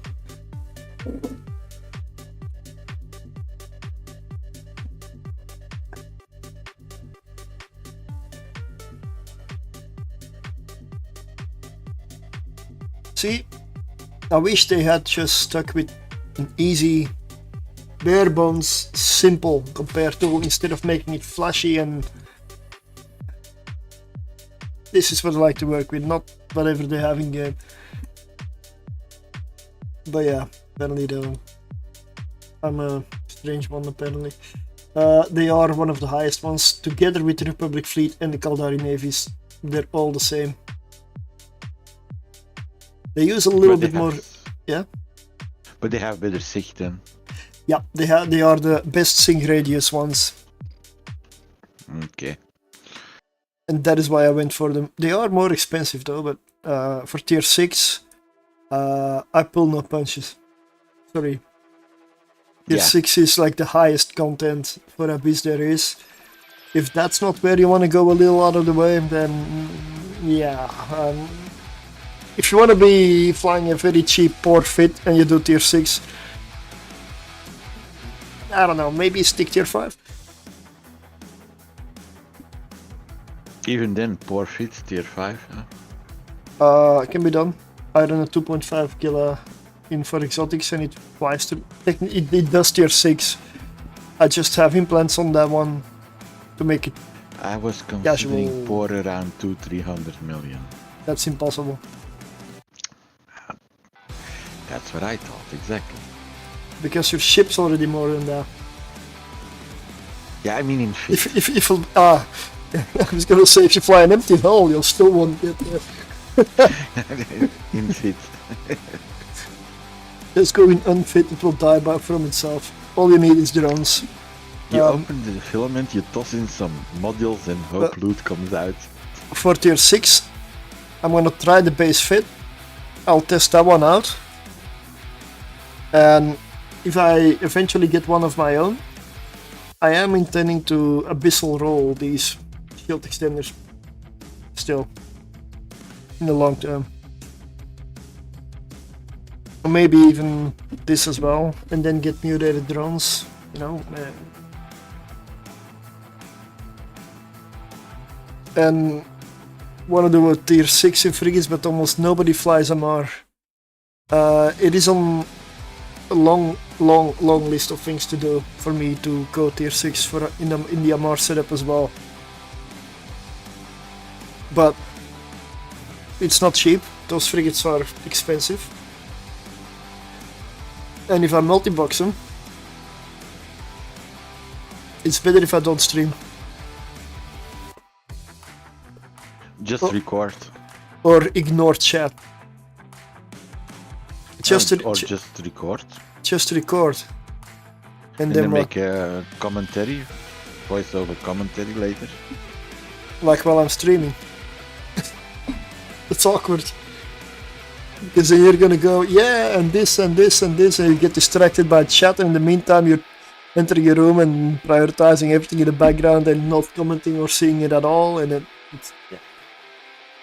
No, I mean, you record it in advance and then you make a little video out of it. Yeah. I'm doing tier 1 in cruiser. Do you think MTU is worth time to loot all the rigs? Not in tier 1, not in tier 2, not in tier 3. Tier 4, if you're a crafter or like an industrialist, you could argue yes. I still personally don't do it, but that's personal opinion. Tier 5 is where I believe it starts. It's worth it. If you're doing tier 1 in the cruiser, you should only go for the main loot cache, because you fly through it so fast. If you go straight to the gate or straight to the main loot, everything will be dead by the time you arrive, right? Tier 1 in the cruiser, I've never done that. Probably even with bad skills, you should be killing everything left and right. Tier 1 is... I mean, I don't see a reason to run tier 1 in the cruiser at all. Other than if it's your first and you want to go up, and you cannot be bothered flying a frigate, then yeah. It's tier 1 cruiser, what loot are you even getting? Are you getting loot? For free. Yeah, the filaments are probably valuable, the rest is not. I've never done a tier 1 in a cruiser. Guilty. Okay. Yeah, I wanted to see what the Hillock could do, so I slowly build up like 0, 1, 2, 3. But that was when I was starting out with Abyssal, so I never done any Abyssal thing. At 2.5, 2.58, let's say 2.6 million is for the whole run for tier 1 cruiser.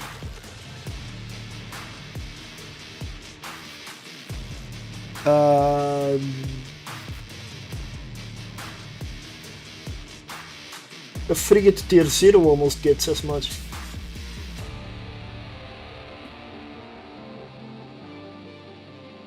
Yeah, but it's all relative. If you are new and you want to start out and you want to learn the mechanics, starting low is always a better bet.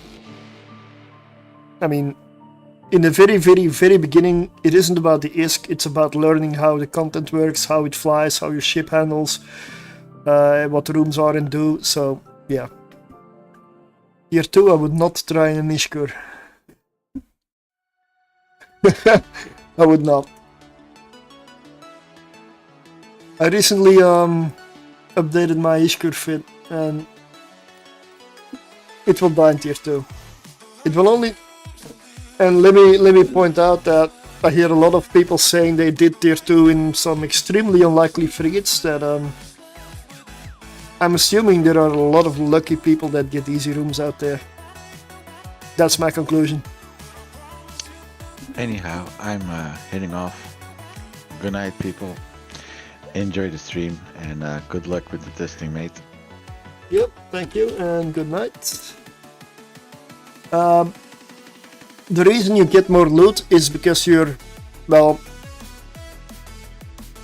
I'm not gonna enter the filament because I want to take a little bio break, but let me show you. See this menu when you start? This is the amount of loot you get. For every number here you get like 1 extra loot modifier. But it also means 1 cruiser, 2 destroyers, 3 frigates. So it is intended to be done with 1 cruiser, 2 destroyers or 3 frigates. Whether you multi-box them or you bring friends, that's your decision. The big difference is, at the lower tiers, you can get away with not bringing those extra 2 frigates. Because at the low tiers, the content is easy enough that you can solo it. But the higher in tier you go, the harder the content becomes, and at some point it becomes too hard for a solo frigate. And then you need to bring more of them. And that's how that works. And a cruiser goes up to tier 6, I mean, you are alone anyway, so you cannot bring any help. Destroyers is in between the two, essentially. But if you have a few skills, you should be able to run a tier 1.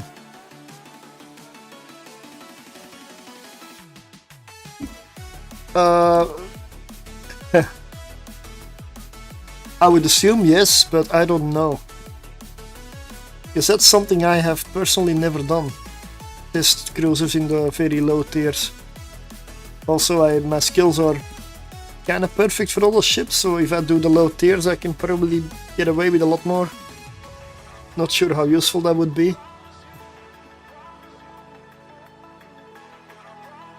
Then again, if I use my alpha trained character for those low tiers cruisers, that could be better. That might be good to do in the future. I don't know for tier cruiser tier 2 and 3 I don't know much. Tier 4 I don't really run tier 4s either. I do tier 5 and 6 mostly if I do a cruiser.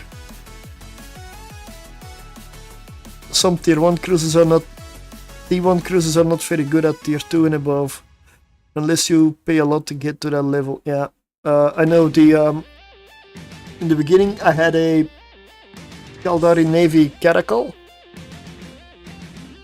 and I ran tier 2 gammas with it, I believe.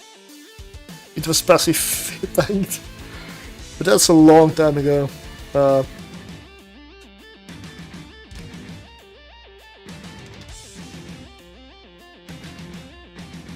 Well, it all depends on skills, what you can fly, and so on. So everybody starts out with low skills, so the skills change the game. They do pretty much change the game. Because with low skills, if I flew this thing, I would die probably. 40 million in speed, that's not a low, that's significant, right? Serious, that's... Oh no, sorry, I didn't mean like... But it kind of depends still, like... But a Vexor's a drone ship.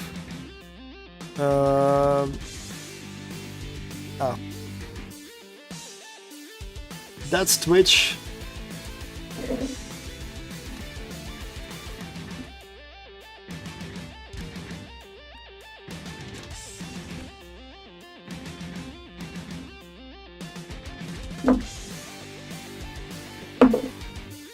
I'll be back.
Oh, what? Oh! Hey, Sniper Chris, thanks for the raid. Welcome, good evening. I hope the ads are over.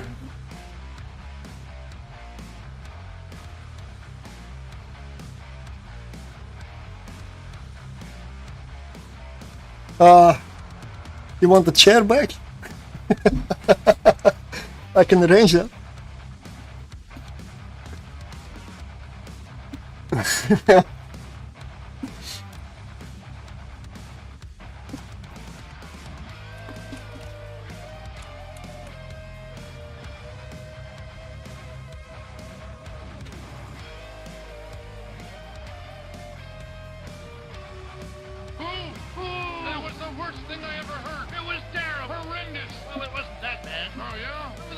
and I liked. Yeah, I liked a lot of it. Yeah, it was good. It was great. It's wonderful. Oh, bravo. More.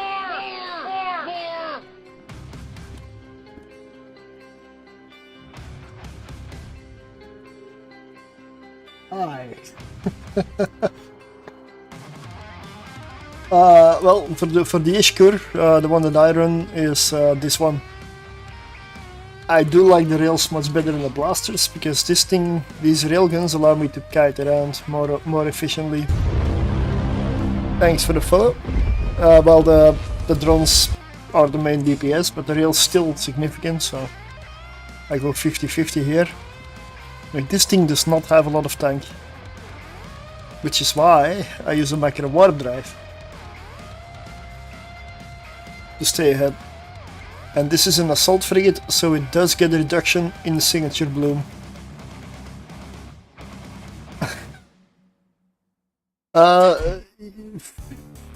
You can probably get away with another one, but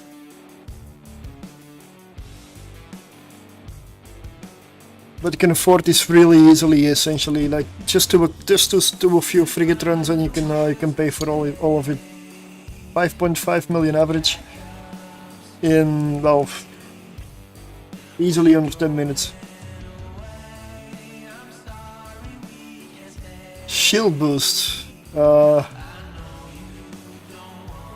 It is probably an option.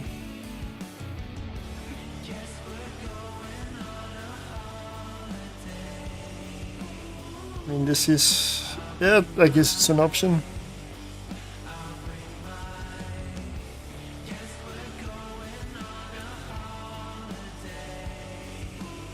Okay. Let's quickly check it out, I guess. After this I'm gonna run a few more runs.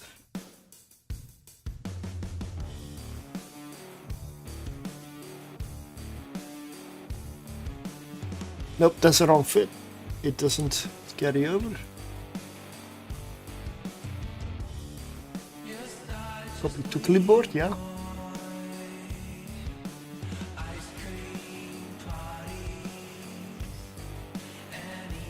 I had to save that, didn't I? What do you mean?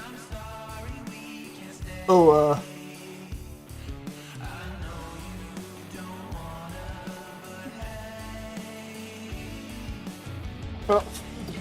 those cap batteries are really, really good though. They're really good. It's not just the capacitor you get,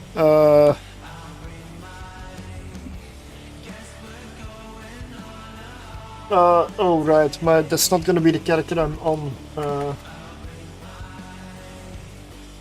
That is my character name of the one I'm currently on.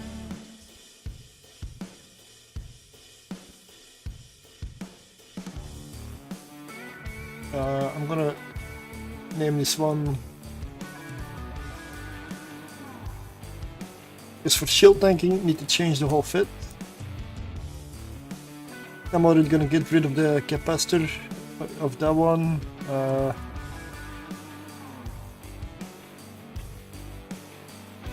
This is not gonna have a lot of tank.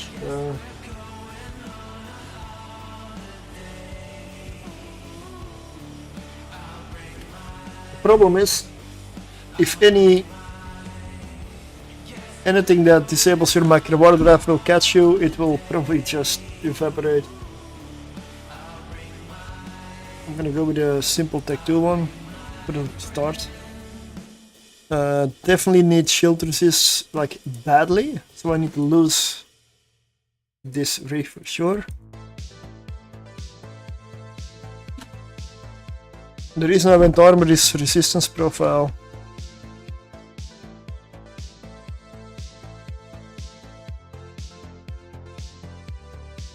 This is still not enough, still way too low.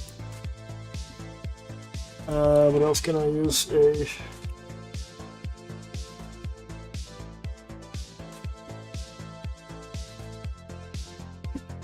Hey, good evening. Or good morning. Python. That is a name. I should probably put that in a command in a link somewhere. For the GitHub.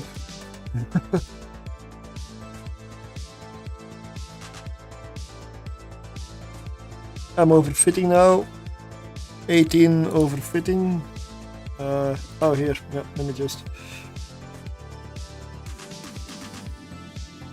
Python still up? Yeah.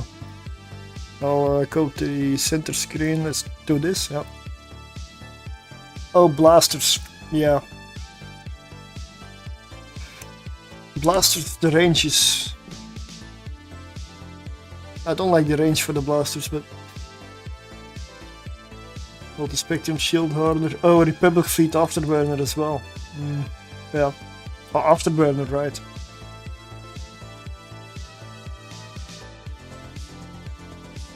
Yeah, the reinforced was. I was getting there. Yeah. Yes, you can. If you go to your fitting here, you have this. Import and export right here. Import from clipboard, copy to clipboard. And if you open the other program, here you have fit up top. And then to clipboard and from clipboard. Yeah. That is how you switch between the two. How you get them in game.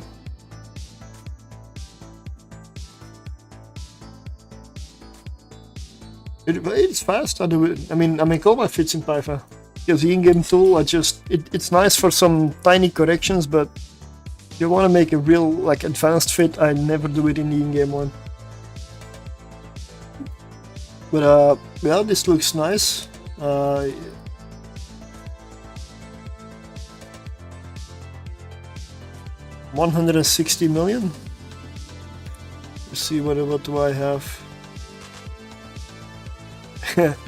Yeah, iron cheaper apparently. 53 million. No way, 37 million? What's that? 38? In Python as well. You have this. Oh, it's hidden. Yeah. It's hidden behind that top right. You have the character editor there, all 5, all 0. You can even have this. You can simulate implants here. You can import a character. Have skill sets. I have an alpha character that I trained all the alpha skills on. I transferred it to an omega account, and I have the skill set loaded here, so I could also simulate with my alpha character skills what I can fly and what I can do and what stats I get when I make a fit, and that is something really nice to have. And another thing you can do that you cannot do in game is if you want to fly something in the abyss, for example, you can go add environmental effect, wormhole stuff, incursion things like IHUB upgrades, pirate insurgencies. You can add all this stuff and it will modify the stats of the fit, like abyssal weather, electrical storm, dark matter field, all of these things. Wormhole, we've got the Wolf Frigate, magnetar, black hole, all modifiers. You can also add the current open fit and it will project on here, or add another fit, and then you get this, and you can project remote repairs onto it. And yeah, I did see it. Yeah, I was going over it a bit, because that was this one, right?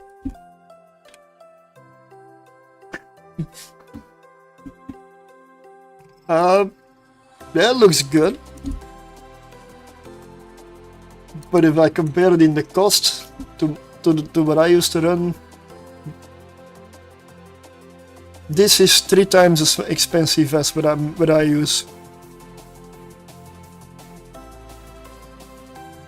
But it definitely looks good. Let me just simulate. The fact that it has blasters means that I count on the drones for everything, because blasters, they're only good versus targets you can get close to. I don't like blasters in the abyss. They're limiting. Oh, warriors even. You don't run exotic?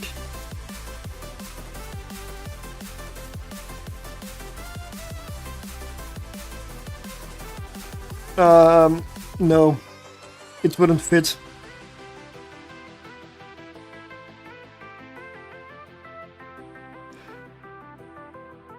It doesn't fit with rails. But this, I'm sure this would run abyssals. Yeah. Apparently with warriors you've got about 114 DPS. So this is what I consider the DPS the fit will have. 114. Because I don't count the blasters. You won't have the range. Let's see what I get with null. 4 to 9 kilometers. Yeah, that's nice if you're close. I guess the battle cruisers you just have to do with the drones, which is annoying because they will one-shot drones.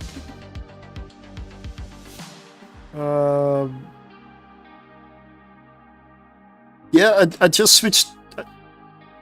I just switched to rails because I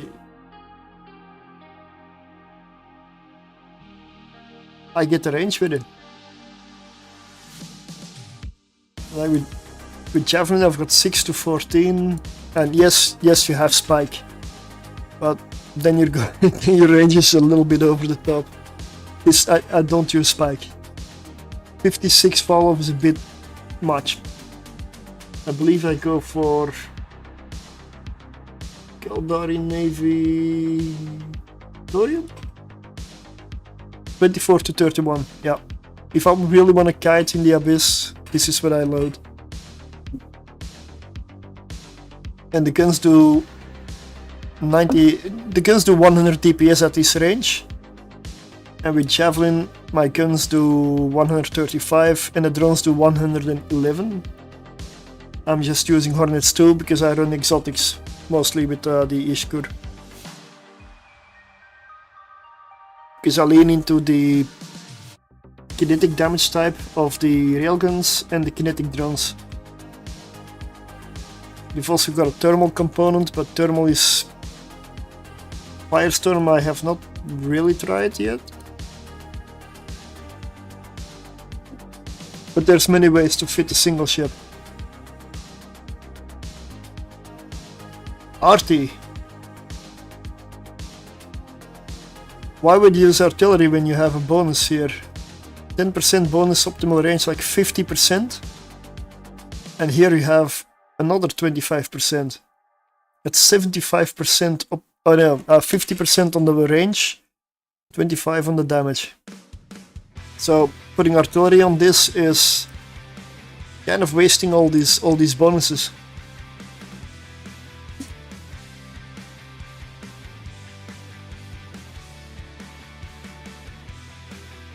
You're gonna have a much lower DPS on your guns with artillery.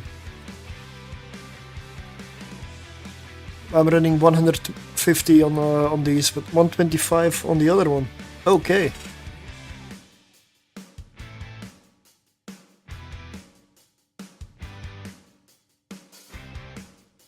But you don't need the range. If I bring spike, I'm looking at 56 fall off. We're not talking about sniping from 100 kilometer range in nullsec or wherever. We're talking about an abyssal that's like limited in distance. So you don't need that range. You really don't. The range that I want is if I can get to 20 kilometers, I am happy. For the simple reason that it allows me to kite. And if I get those battle cruisers, I can evade them and go around them without too much effort. 20 kilometers for me is perfection. I don't need any more. More is luxury. It's not bad to have.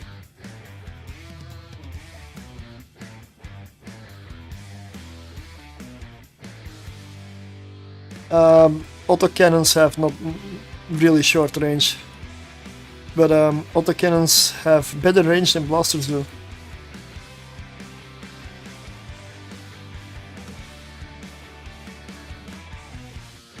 But I'm gonna go in with this one again because I still want to get some stuff done today.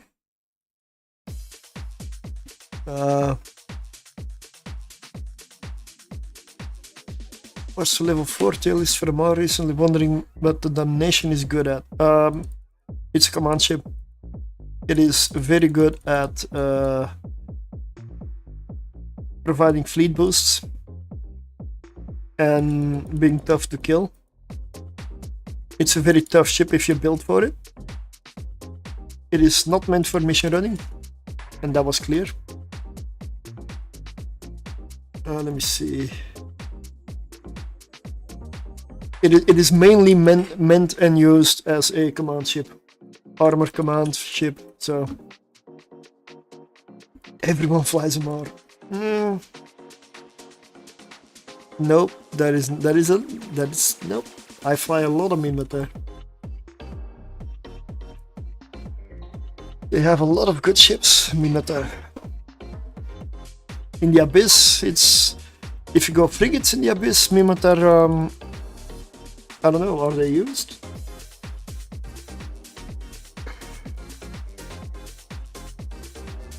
Vagabond. In the end, they all have their use. All of the ships, all of the empires have their uses. And if you're in the Abyss, well, Kaldari and Amar are really, really, really good for frigates. If you like cruisers, then Calente Kaldari is a very good combo because you have the Gorista as the Gila.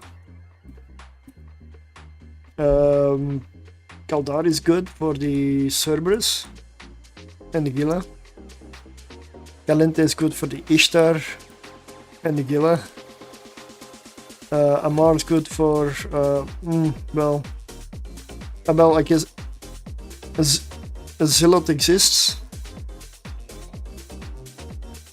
It's very expensive to run high tier because you stick to electrical and that's sacrificed by itself.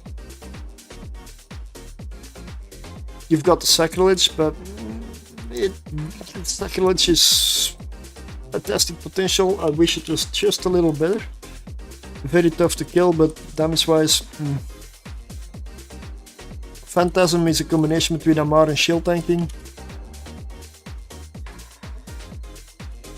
And Cinnaball,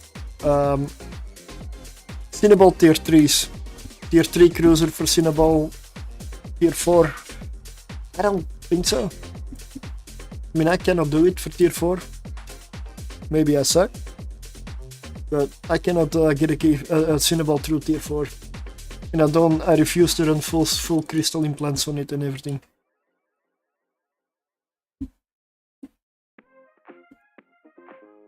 I did tier 3 electrical, gamma, exotic and dark in my Cinnaball.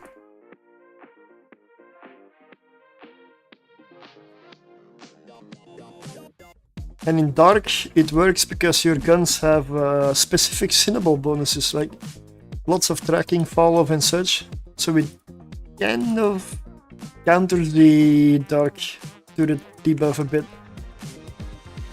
But you still have to do strafing runs.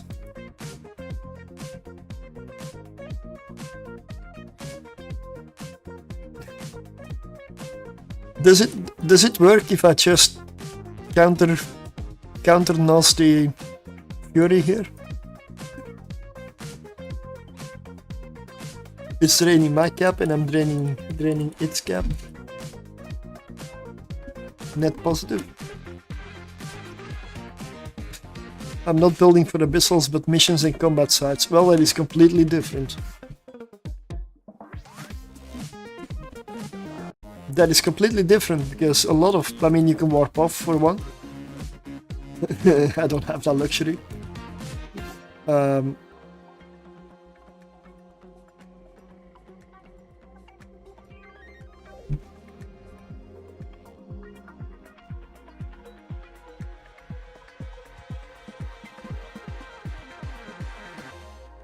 But a Cinnaball for missions is not the best. Tier 3, I mean level 3, yes. Level 4, not advising it. No. It's a bit power crept.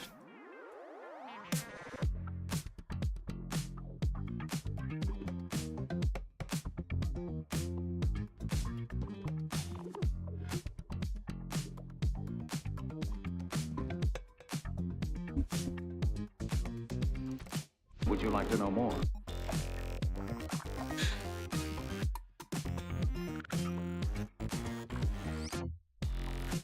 And this seems to go quite well.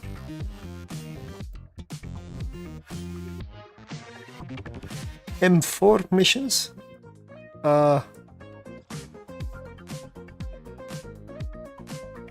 Level 4, or I'm assuming level 4.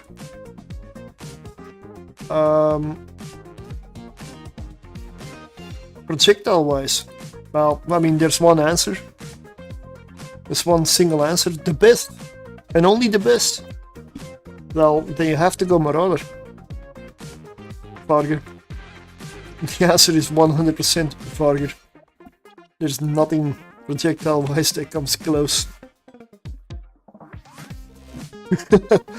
Or Tempest Fleet issue is also nice. Maelstrom's decent-ish. If you want to go stick lower, a Kizrael is really good. Like the battlecruiser for the Angels, really good. Macariel is really solid. Very good mission runner. But it's a battleship again. Cruiser-wise, I would say Vagabond is good. Vagabond is definitely a very good one.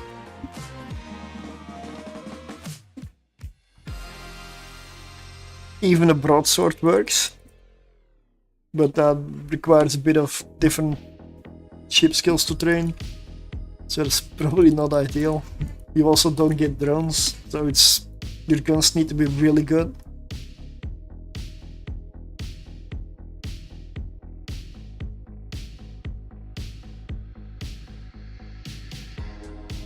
Cinnabal, I would say no. Only if you have very good skills, and even then.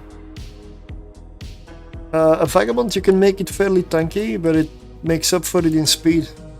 It's a speed tanking one.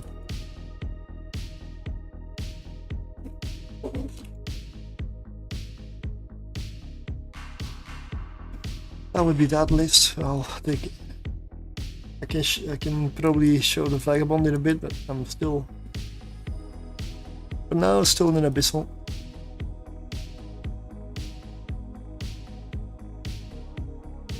Let me see.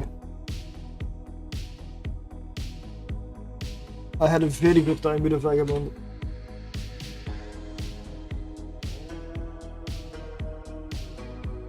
You've also got Sleipnir. How could I forget about the Sleipnir? Wouldn't try Hurricane Fleet unless you have really good gunnery skills and you like to snipe and run when it comes for you. Because that's a sniper, don't brawl in that one.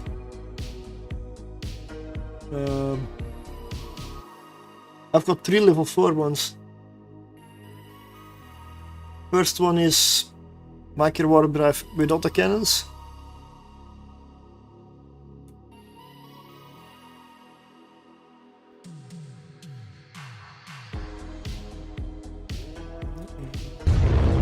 Gets over 700 DPS. Thanks for the follow. Yeah. And it's cap stable. Drawback. It's autocannon, so the range is relatively close. But you have a micro warp drive, you go fast enough. They're not gonna escape you. There's also an artillery version with micro warp drive. The problem there is it's artillery. Yes, you get range, but you lose in tracking and, well, DPS. But your alpha is, of course, much better.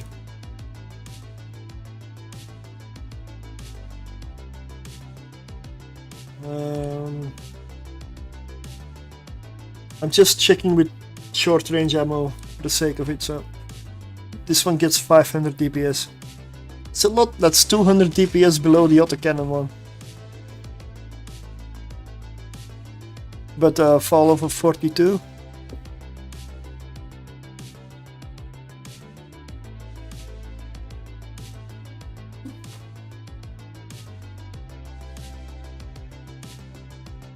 Well, you know, with Mimitar, the best enemy you can get is angels. Because you're hitting with your Tech 2 ammunition, you're hitting right on their weekly resists. You shouldn't really have that many issues, even with Afterburner. And if you're an autocannons, you probably can track the frigates that are annoying. And you have a drone flight. I had zero issues with this ship. The only reason that I didn't put it higher or rank it better or whatever is just because there's better ships out there that just do more damage. What do you mean go fight?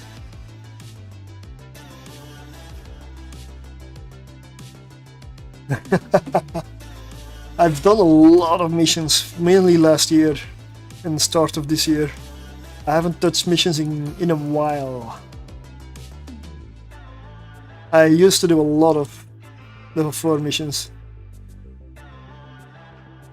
Where all those fits come from. 111 ships. I'm not inside an abyssal, I was outside. Luckily I'm smart enough to figure that one out. I may have done it in the past though. If there's a mistake to be made, a stupid mistake, you could probably be assured I've done it at some point. Of course, not intentional.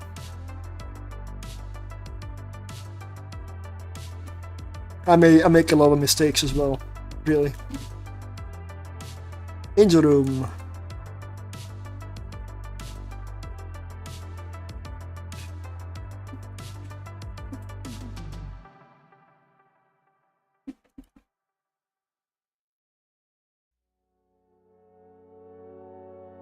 I lost my Dremiel today because I tried combat sites with level 1 mission ship. A Dremiel I would say is a level 2 mission ship. Dremel's good.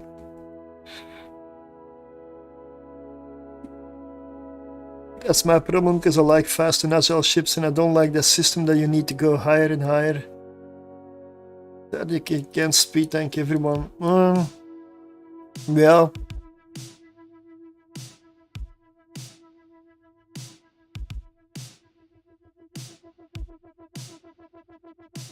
I did do some level 4 missions with a polarized Enyo. I wouldn't suggest that because it kind of depends on the mission and it is always on the edge. It was pure speed tank. Because of course I don't have resists. It was a challenge. And there's fun in that. But if you don't have good skills for that frigate, do not go polarized. It is... If you make a mistake, you die fast. There's no buffer. You just remove the ability to make mistakes when you go polarized. It is fun though. It is fun. Well, my polarized phantasm is a blast. I would do any level 4 mission with a polarized phantasm. And I love it.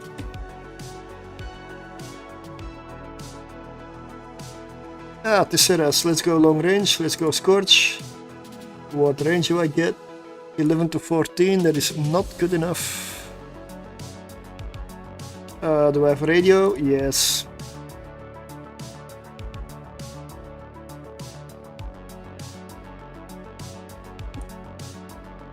Radio gets me 13 to 16. So I like my brawler tank, fits well for missions, sure. In this room I would not go brawl tank this thing. not gonna have a fun time.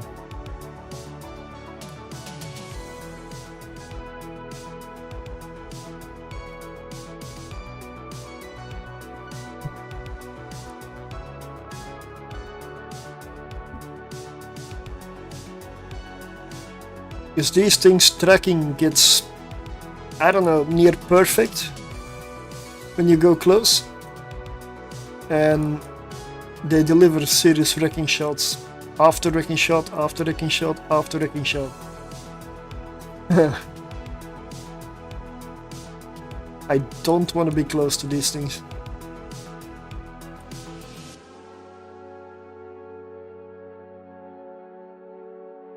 Which is why a lot of autocannon fits and such tend to fail and die. These guys are responsible for that.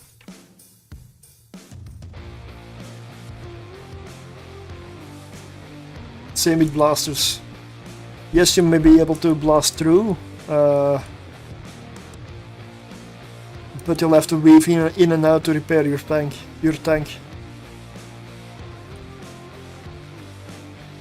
This is a Tessera. A Tessera is a drone battlecruiser, and they always have the same stats. In the Abyss, that's what I mean with go up slowly, learn the room, learn the tank, the ways they fly. Every room has its own little tactics and everything, and the higher you go, the more important that becomes. This specifically is one that I would suspect people starting out in the Abyss, a lot of people died to this one.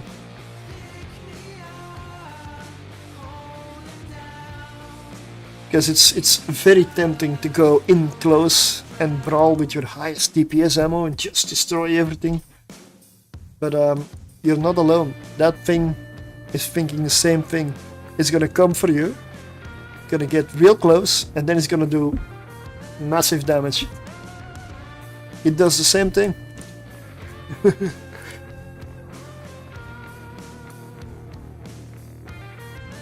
No, it's because you got lucky. It's in all the... It doesn't... There is no room that is limited to a certain abyssal weather. They happen everywhere. Then you got lucky. It is random, the spawn, and the things around it. It's sometimes you don't see a room for ages, and then the next one you see it all the time. I haven't had a single share room today.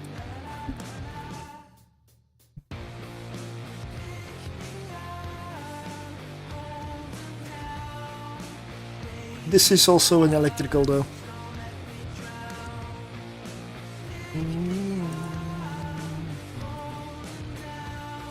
Ah, Kikimora, Damavik. This is a dangerous room.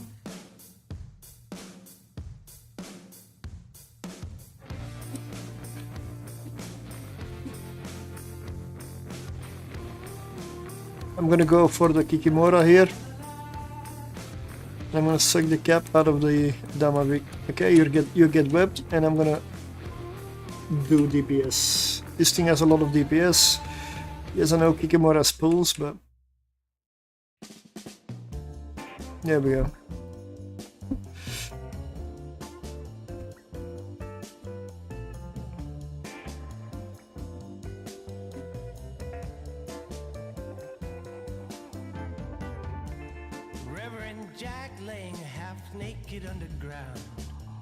I should break this one before it breaks me. Bitten by a rattlesnake he bought from a traveling circus before it went down. I know I can overheat, but I refuse. There we go. Lord, couldn't you have given him one more chance? Bewildered Mary was part of the congregation. The other option to deal with it is to try to kite them, or to go with for the Damavik first. But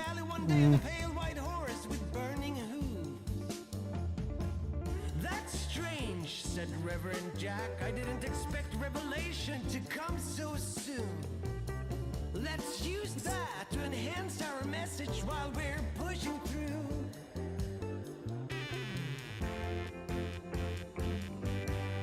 Also, I like my ships better when they're on fire.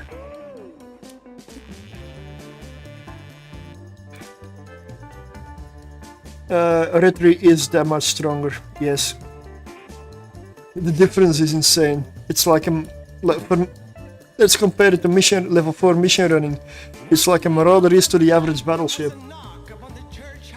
When you compare them, Marauder's just overpowered. I mean, in a way, to the average battleship. Retribution is the same way. Retribution is insane. It has the most damage of all the assault frigates. It's like 430 DPS you can get out of it. It's insane. So yes, with the retribution you just blast through it. Plus it's assault frig, so it gets better resistances because it has a Tech 2 resistance profile. This one does not. But yeah, it's a lot better.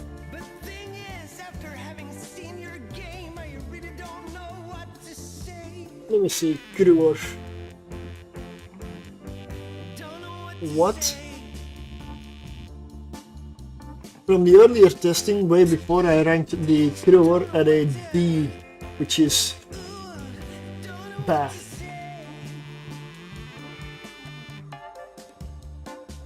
You've been running my show way more efficient than I ever did. I don't know. Crew is most definitely not my favorite. It's fun to run, but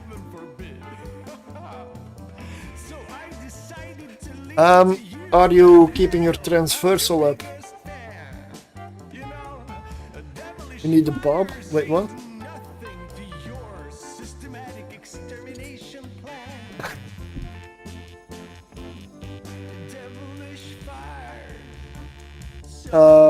Some of the battleships, room, especially if you see a battleship called Charybdis Tyrannos. Bobs are the drones that fix your ship in their range. Oh, okay.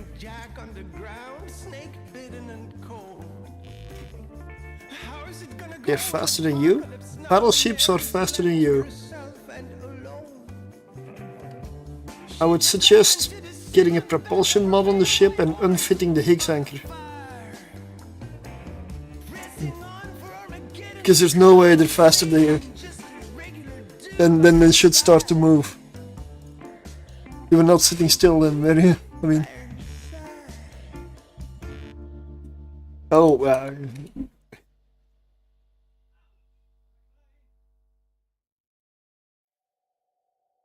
Well, yeah, exactly. But what's the name of the ship?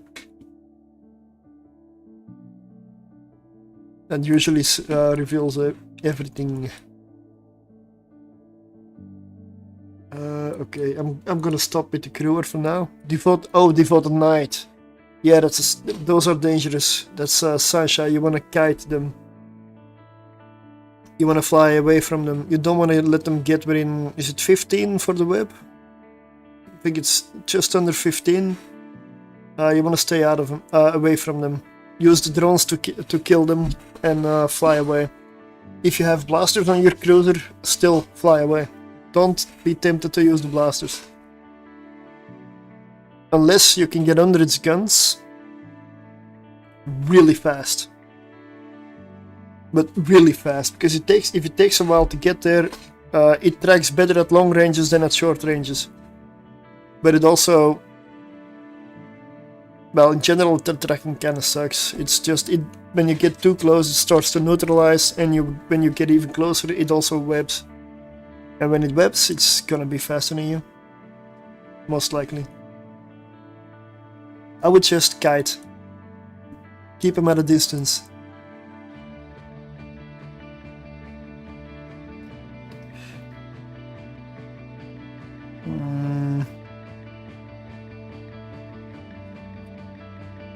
I'm gonna try something stupid. I need to see if this still works though. Purifier.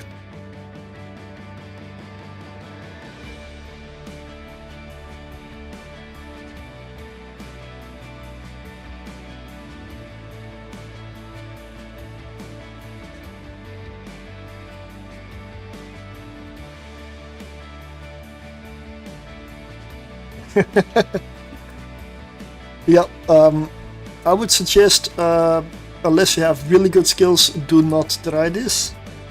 This ship is bad at Abyss.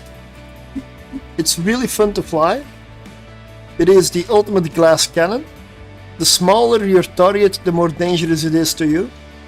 If you get a battleship room in this thing, you just delete it. If you get one of those little drone things, you better run for your life.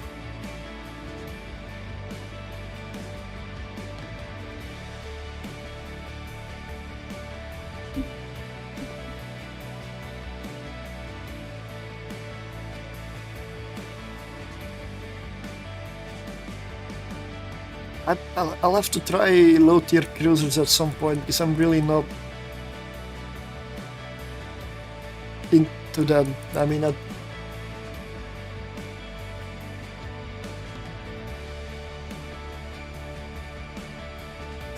this one only runs electrical. I will most likely die in this. I mean, I've done a lot of runs while testing in the past, but I've also lost about 3 of these during that testing, so this is more like a meme, like a challenge, than not a viable strategy. It's not good enough for that.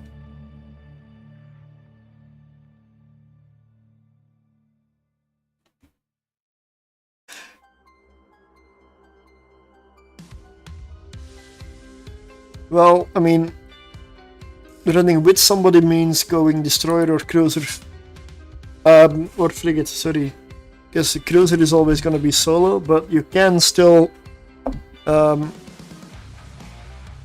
example, if you're on a Discord somewhere, you can stream your gameplay on Discord, and if somebody else is there that knows something about it, for example, or you have a friend, they can watch and give tips or something like that.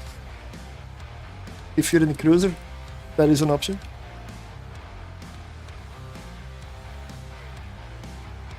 While I'm doing this, I'm gonna try to focus on the abyssal itself.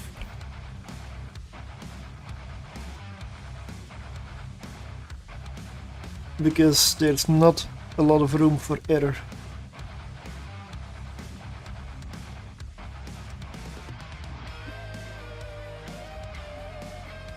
Charybdis, awesome.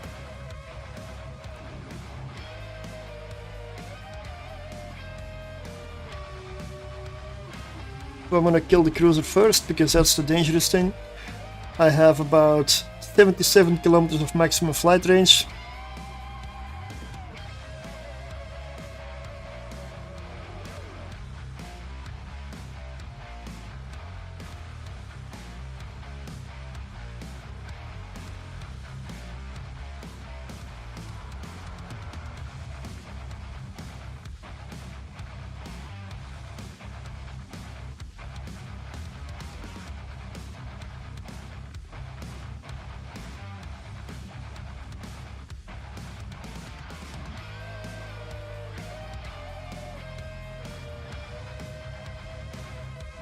.423 damage per second with the torpedoes, but not every one of that applies. Unless it's a battleship, I'm gonna delete this one. Well, watch.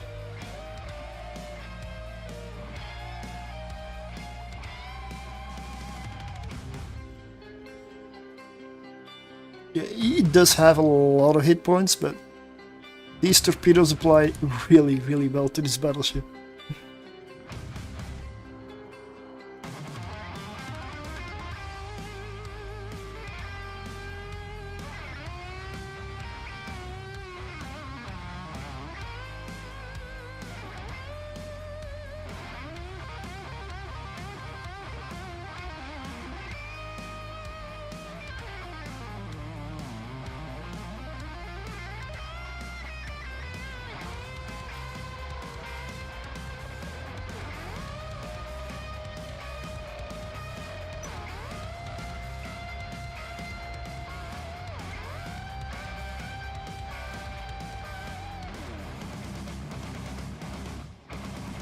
Room 1 was easy, that was a battleship. So I got lucky.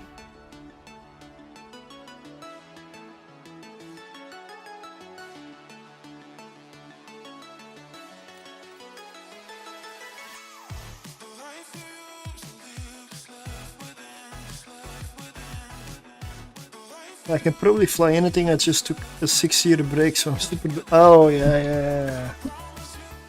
Well, if you're dying a lot in tier 2, then I would suggest sticking to tier 1 and trying to get everything, I don't know, memorized, or just take it slow. And like, this is devoted night, so I do not want to be caught by this one. I need to kite here, but I always need to kite in this ship. This is not exactly, let's target paint him and go for it.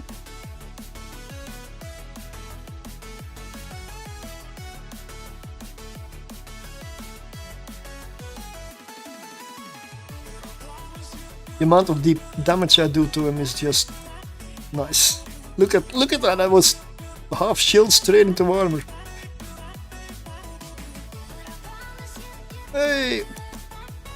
I did not expect to kill him that fast.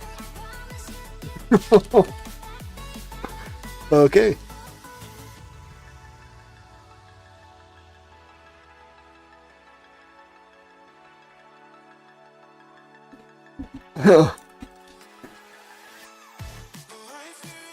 I mean, I can say I like this one until I get a room that has a lot of small stuff in it, then I suddenly won't.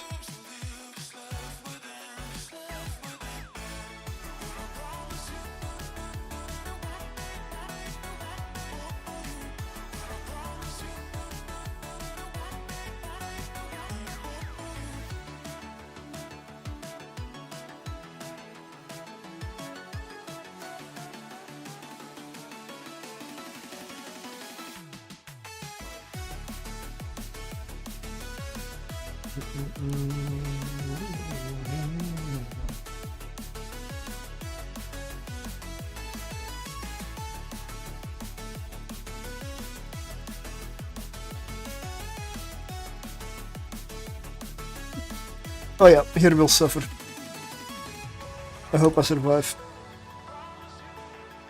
Small stuff. Small stuff is the problem.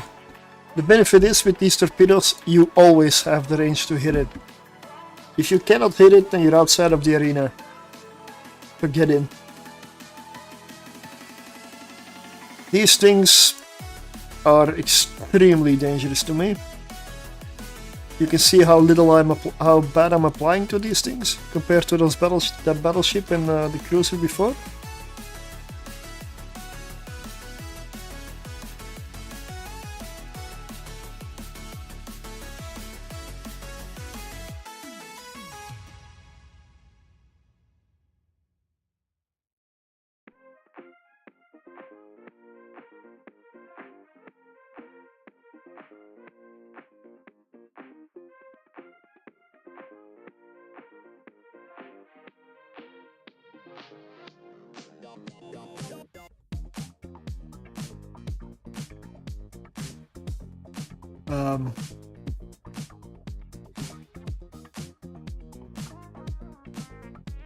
Seems to go okay so far.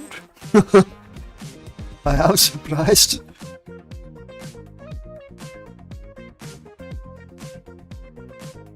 Okay.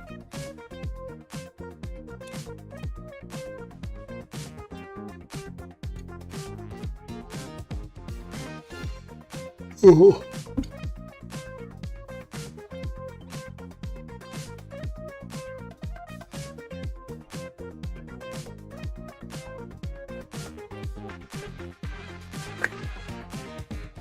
What is the cost of my fit? 60 million.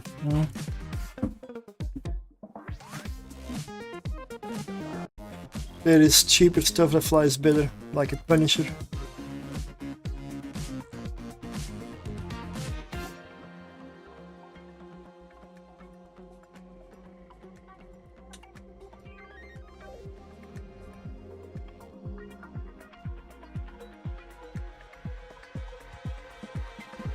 I'm surprised it goes so well, but I believe the dangerous rooms are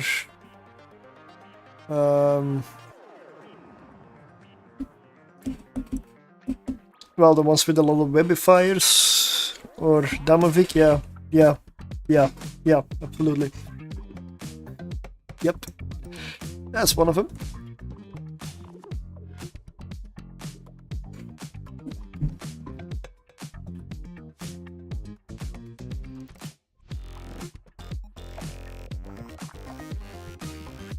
Oh.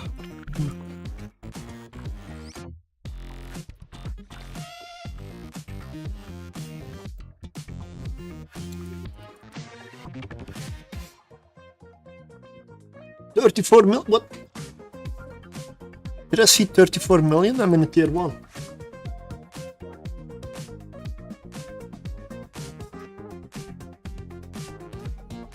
Yep, 34 million. Unstable gas cloud scoop mutaplasmid. 32 million. Yep, that is good stuff. That is good stuff.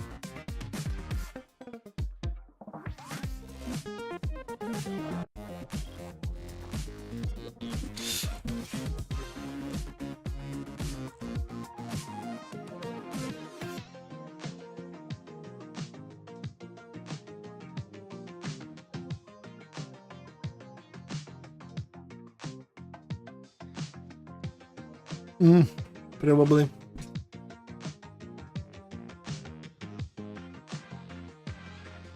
I'm gonna do a few runs and then I'm gonna call it for today. The fits that worked, I will get them on that spreadsheet and upload them to abysstracker and the other ones. Workbench, if they're not already there. They might be.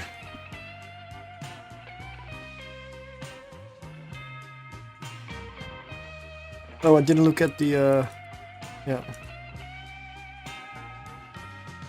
Let's orbit at 20.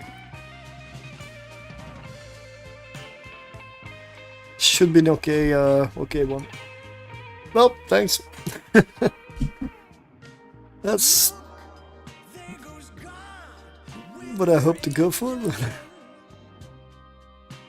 I mean, I honestly don't like, and I don't like doing boring stuff like always the same over and over. It ain't fun. That ain't. I mean, that. I don't know how other people watch it, but for me that's not fun. I will not enjoy myself. Also, I should, of course, activate the micro warp drive and the repair. So far, this thing is a surprise. Thank you for being there. I was because I'm mining. Yeah.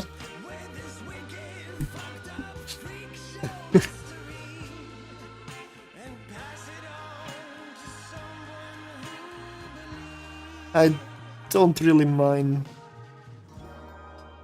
I don't really mine anymore. I got the ships and the skills, but I don't really mine anymore.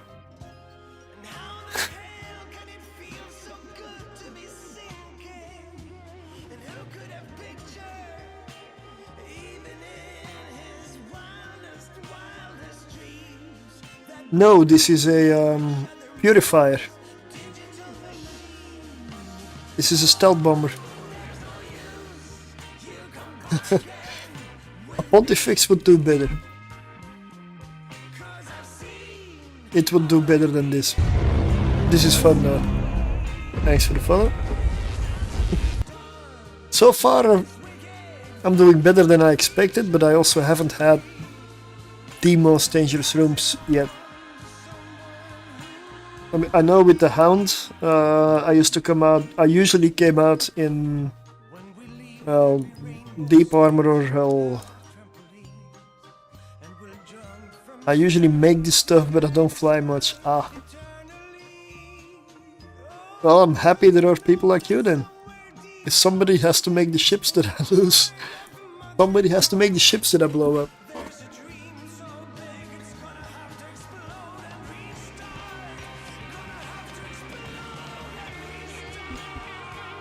Because I'm not doing any industry these days.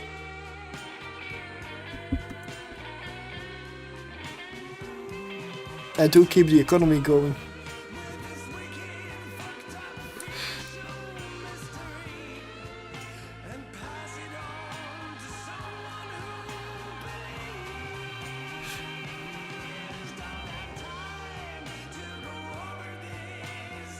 This is a stealth bomber. This thing has no tank.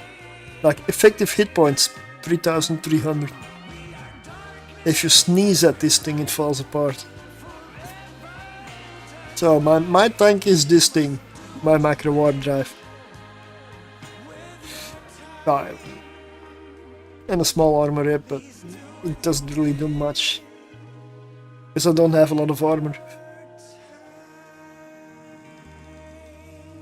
This is a glass cannon. This really is a glass cannon. If they catch you, you die.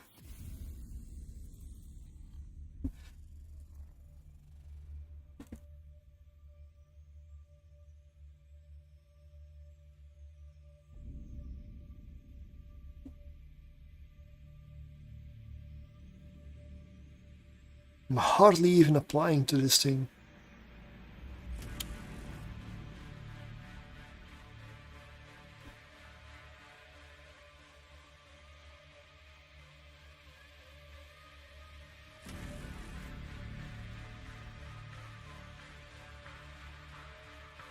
Like some fishes, if you stop moving, you stop breathing.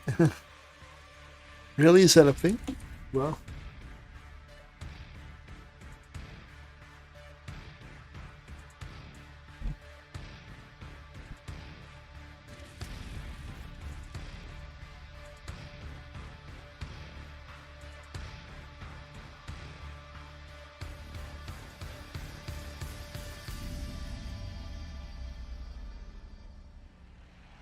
Some types of fishes have to move to breathe. Really? Okay.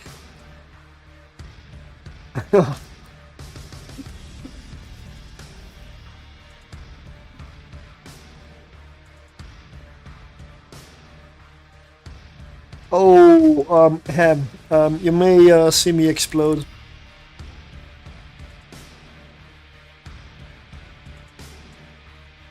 Sancha frigate room. Sharks are that way. Really? Oh. Why did I not know that? This is probably the room where I die. If not, I will go into hell here. I will expect. I have very, very bad experiences with Sancha frigate rooms in stealth bombers in the Abyss.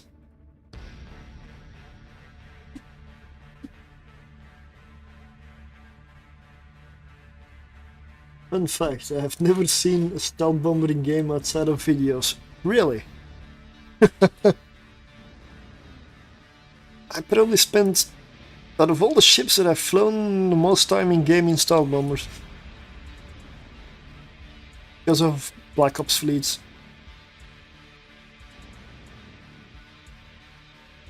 I should stop overheating the armor rep. And I was sure I was gonna die, but apparently miracles happen. Where do you normally fly it? Black Ops fleet, so low sec, null sec, mostly.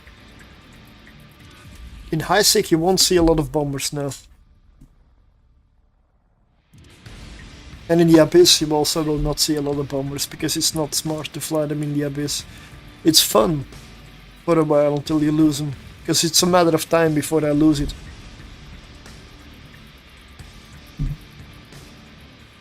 Tunas, that's why it's so problematic to keep them fresh, and it's hard to return them to life even if you return them to water. Oh.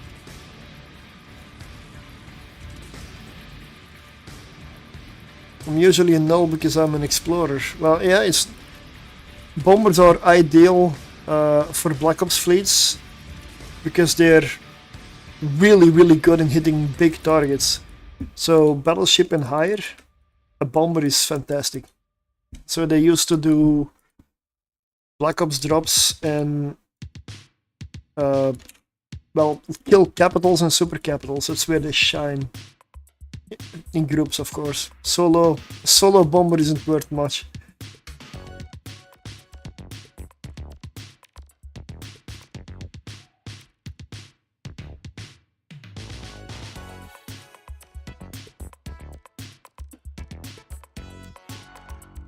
Well, they're mostly used for PvP. Mostly.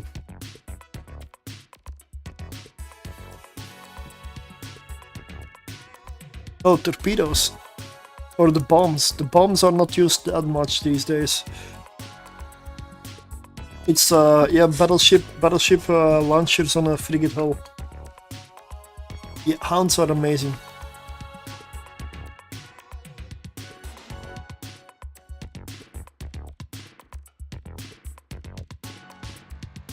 And this is a bad room again.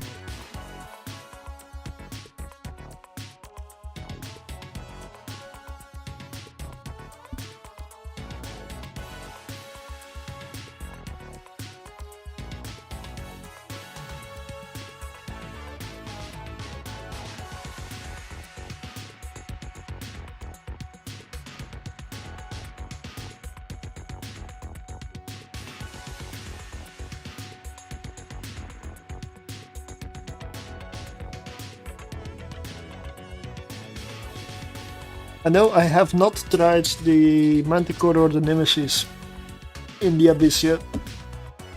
I didn't bring any nanites. That was a mistake, but yeah. But I'm not gonna need it.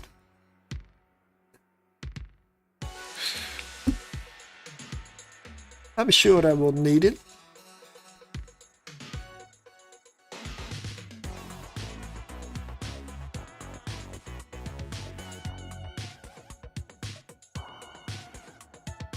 I mean, I'm not sure I should try to get a fit for a Manticore. I mean, what am I gonna fly with it? Exotic? I will not be cap stable. Because I need my micro warp drive to survive. Because I don't tank. Heat cloud.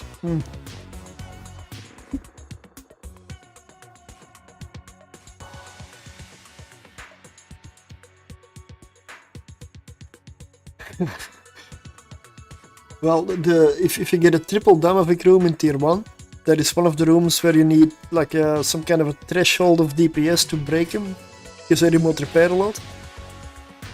It's one of those rooms that if you cannot break the first one, you will be there for 20 minutes until you die.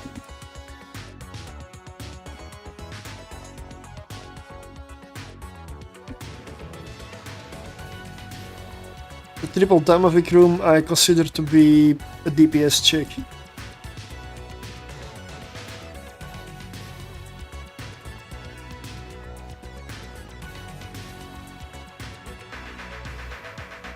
If you can break the first one, then you're good. You have the DPS to run tier 1.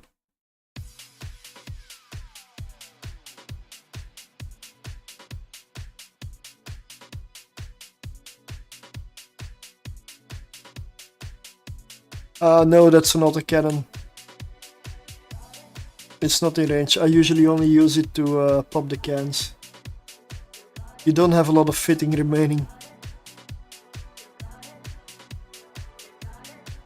The projectile isn't really relevant. Nowadays I'm very skilled into frigates, so they are not an issue anymore. D2 is what I do now, yep. D2 you can do with Worm, Nurgle, Retribution. There's a few others.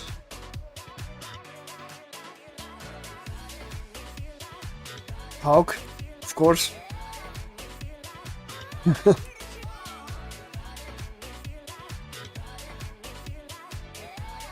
I'm sure there's more.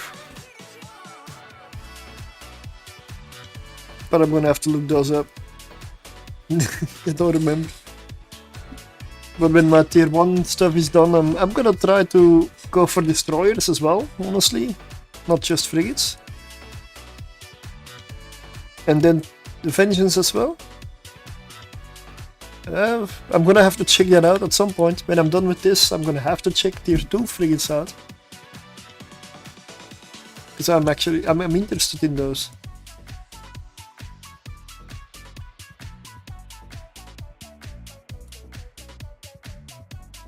Destroyers in the Abyss I don't really like, because they are, I don't know, they're in a weird place. Plus high tier destroyers, you've got one, the jackdaw.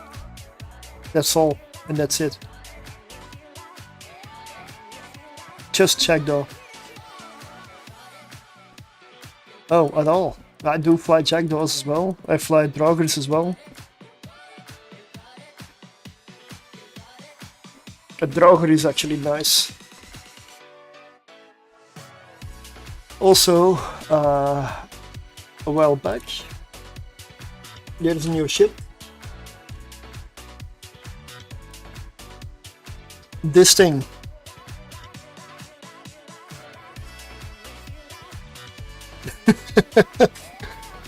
The new mining command destroyer does abyssals.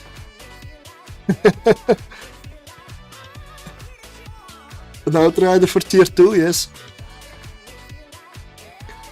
I haven't multi-boxed these yet. Because I may get away with tier 3 when I'm multi-boxing. I'm sorry, I'm weird, okay? I try stuff out and sometimes it works, sometimes it dies. Another one that's not worth it is this one. Let me see. That is the in-game channel. That is the easiest, I guess. I'm not always using the same character. I've got like 3 accounts, but I use every single character depending on where I am. I don't move, I relog most of the time. So I'm always in that channel if I'm online. Tier 3 destroyer in abyssals. Svipol exists. Hecate exists. As in it can run tier 1, tier 2. Yeah. Confessor solo. I haven't really tried. I would say tier 2, maybe tier 3 if you really push it. Maybe. Tier 3 is good for multi-boxing 2 confessors. Tier 4. I've done tier 4. But it's really hard at that point.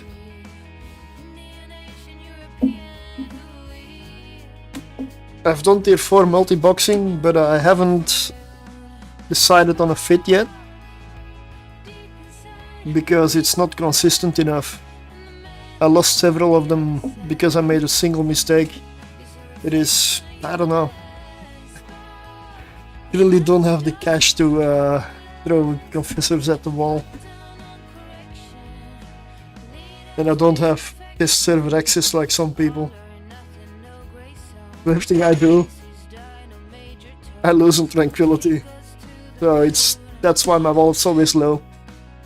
Because I test stuff and I do this stuff. Oh, there we go. Outrider, I assume.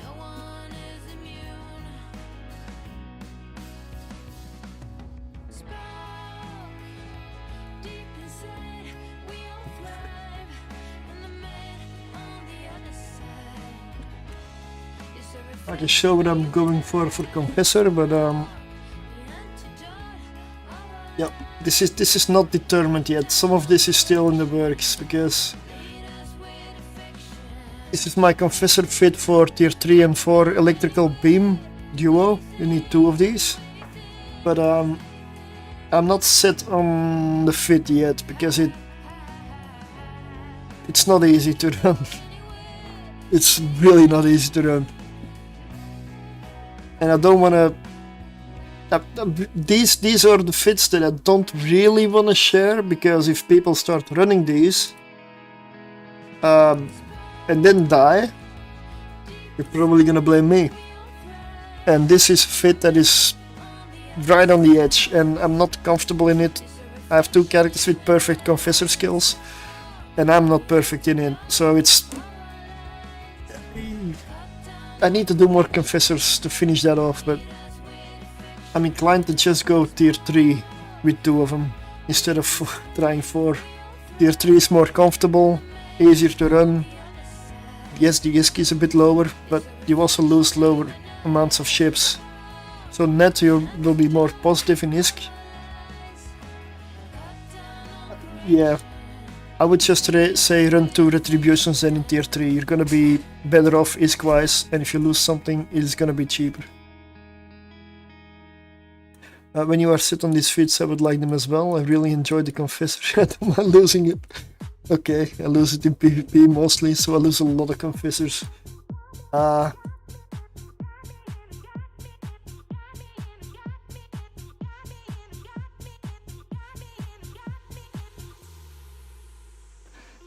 can share them, but these things are not finished or not properly tested, so bear that in mind. I will share this one as well, but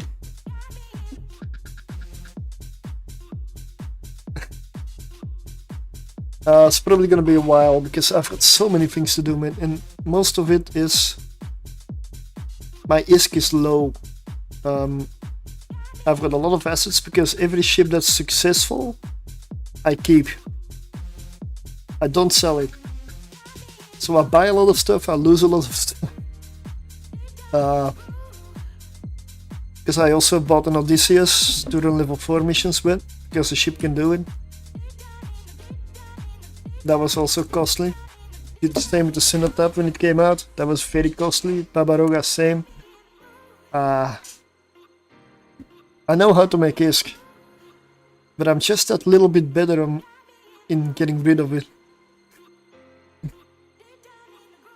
I'm very efficient in separating myself from ISK.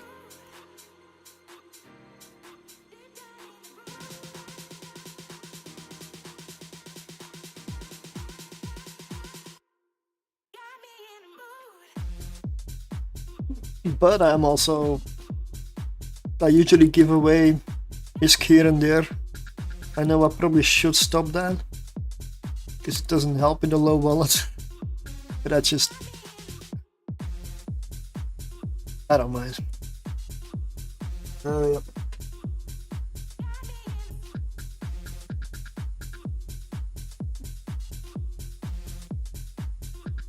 Pulse laser. Double cap battery, okay. Double armor rib.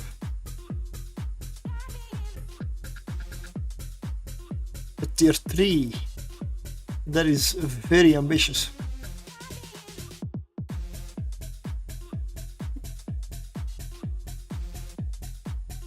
I'm assuming you're almost always gonna be in defensive. You're solo. And at tier 3 stuff starts really hitting hard. So I will just simulate in defensive, because this is the only place you're probably gonna run. So this thing gets about 361 DPS.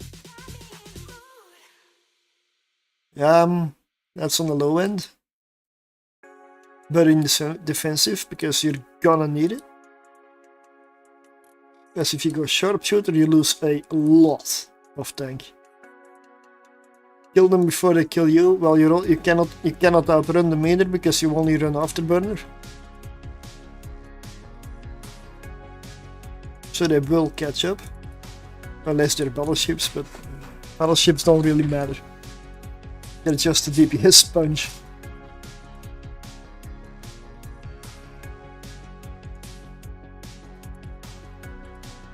I might try this out, yeah.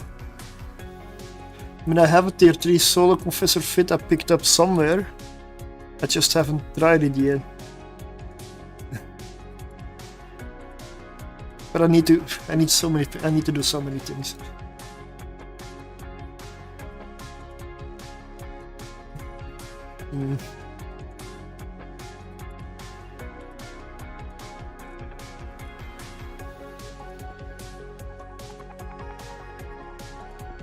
No, but I'll save this fit.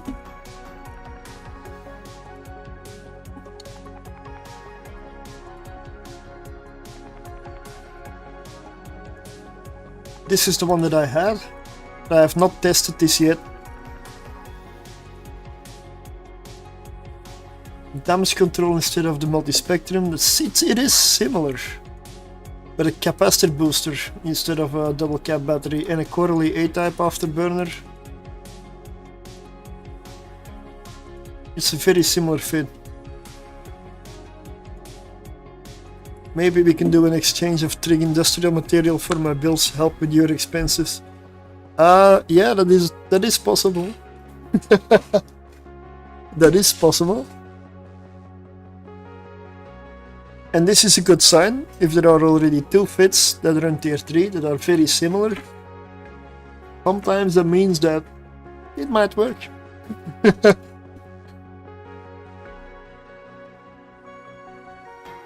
I mean, I've had it. I had somebody comment at some point when I uploaded a fit that it looked extremely similar to the fit they were running. So it'd be like an accusation. Like, my response is simple: doesn't that mean your fit is good, or that we're both bad? So why complain if it kind of validates your fit as well? I didn't get that reaction. The end goal is to get good fits, become better at it, and I don't know. Isn't that the goal? But yeah, well, okay. Internet is a weird place. If you thought about something new, someone out there did it first. Yeah, sure. Let me check something. Let's go fits. Let's see if the Outrider is on the Abyssal tracker. Probably isn't.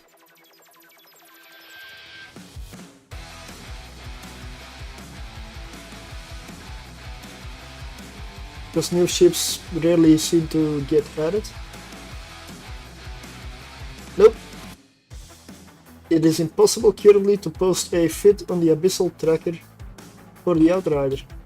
So mine is on the workbench.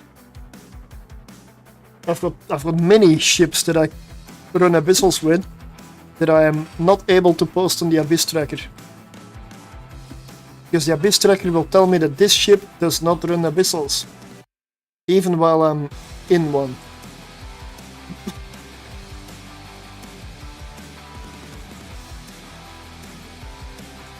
But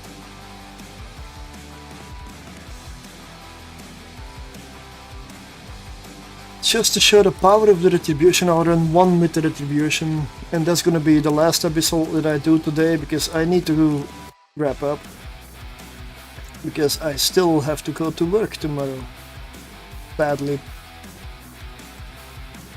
So let's go for an electrical blitz.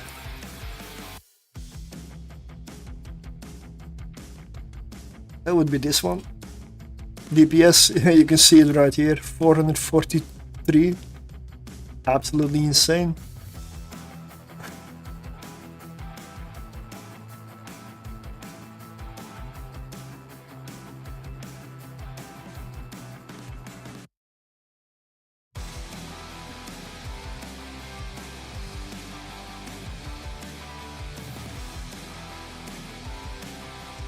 Everything will die so fast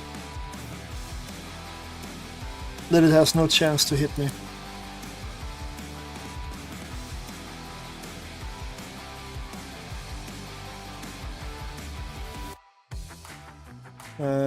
This is the fit that I run. like.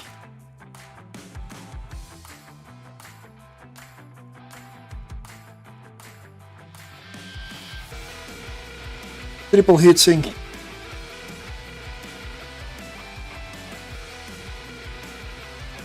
Really cheap. 46 million. 47 maybe. Yep. If you have an assault frigate with a very good tank, that is the one that does the most DPS out of all of them, you might as well double down and make it insane. Stuff that's dead doesn't hit you.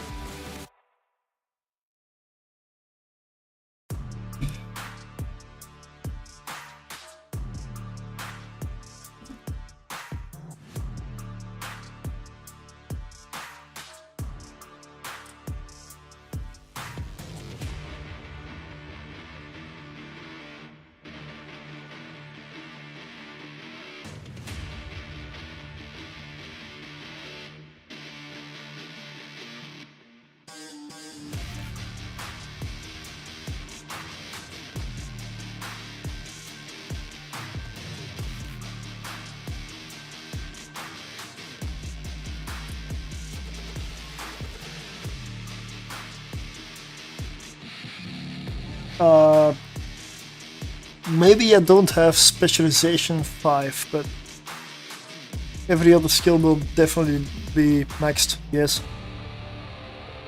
I'm not 100% about the specialization.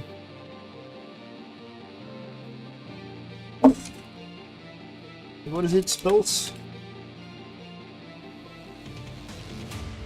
Nope, I've got 5. That is max.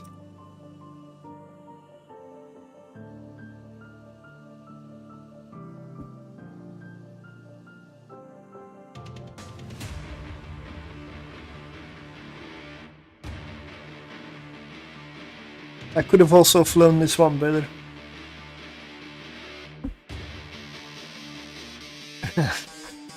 It's always nice if you have something that does fantastic DPS and you just find out it can be much better. Can be even better.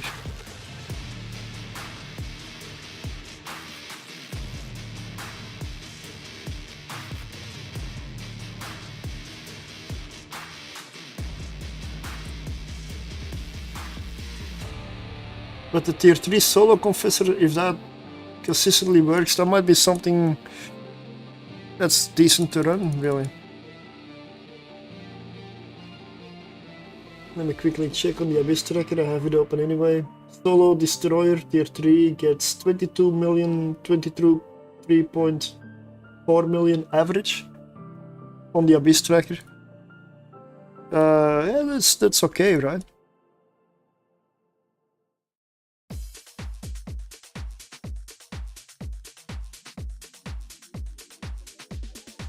Yeah, I mean most things have really dangerous rooms.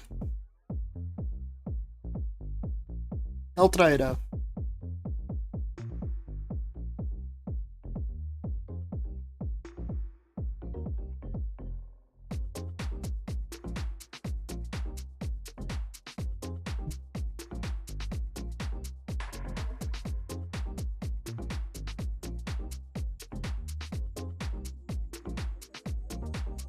I do like, I like confessor.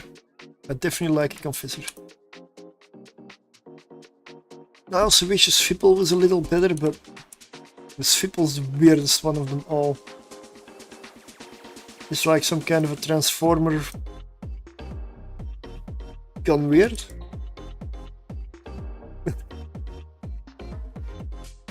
I mean, the Kaldari one is just a stick in space, but I don't like how the Kaldari one looks. The Jackdaw, I don't like the look of it. But it is just that good.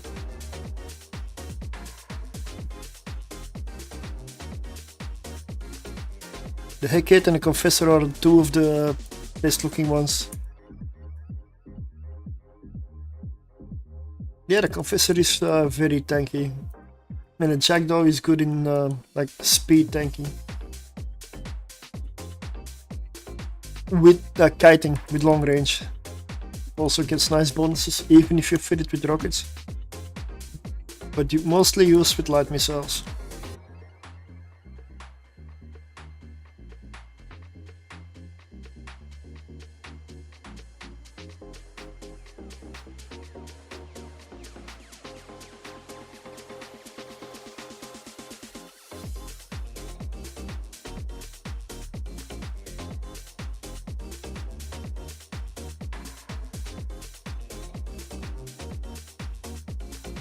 Hey, anchoring Damovic, shouldn't you be warp scrambling me? Nope, you don't. You're dead already.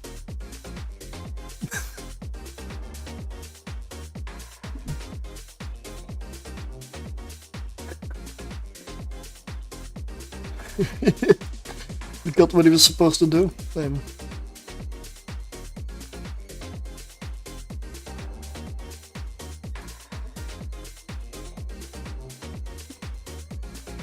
I'm getting killed by deadly drones in a cosmic signature. What? Warp out if you're able to. The cosmic signature side. Well, there's a lot of types. I hope it's not a drifter wormhole. Because those things hurt. If you're there at the wrong moment or you don't know what you're doing. Relic data. Oh, ghost side probably. Right? Or in the wormhole.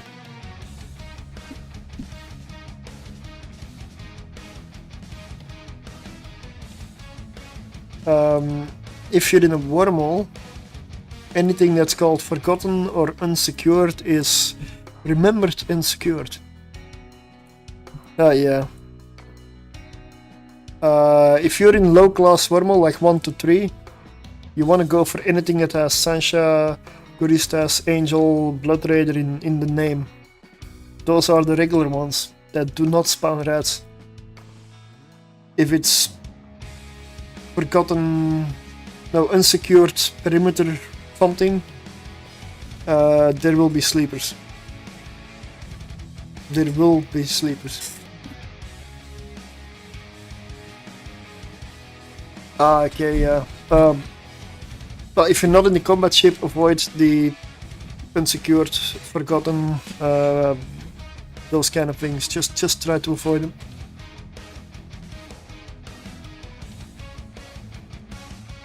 Oh, this was already done. Wait, what? Didn't really realize I was already done.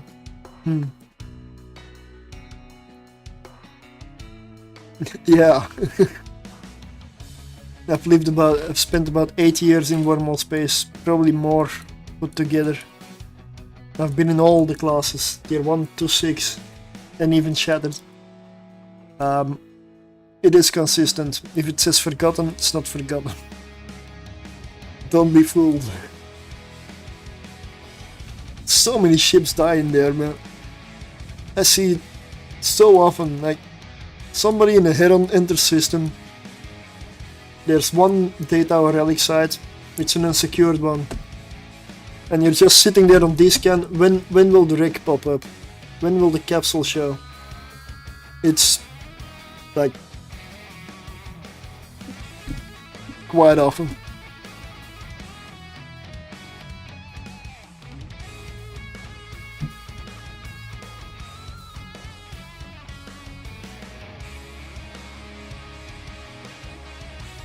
I mean, if it would be called secured, I mean,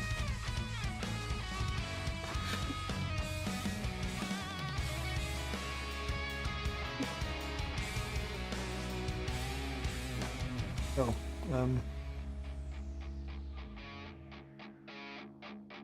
yeah, at some point I need to bring all my abyss loot together somewhere, probably Cheetah.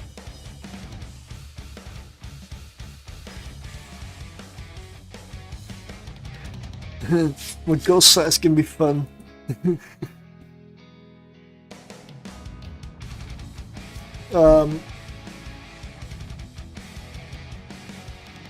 warped in when I was warping out and NPCs blew everything up.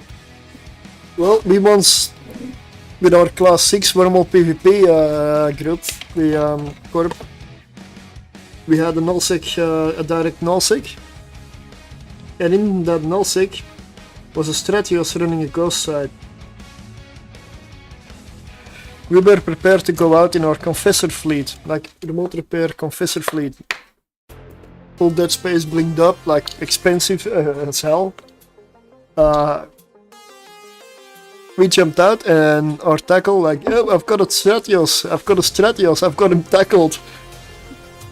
So we warped the confessor fleet in, and because we killed the Stratios, he failed his hack. And the ghost side blew up. 3/4 of the fleet was in a capsule. It was...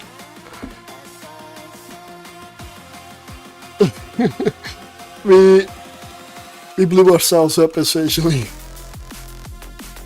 So yeah, that was a ghost side. So even if you tackle something, please know which side you're warping into. It might be a surprise. Yes, we lost a lot there, but it was worth it. Like, it was so worth it.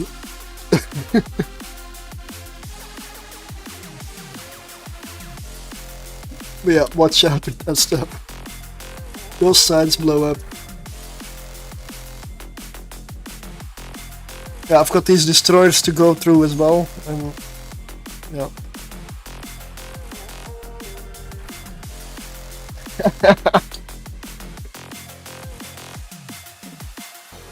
If you live in a wormhole and you're the patient type, you can make people come to you.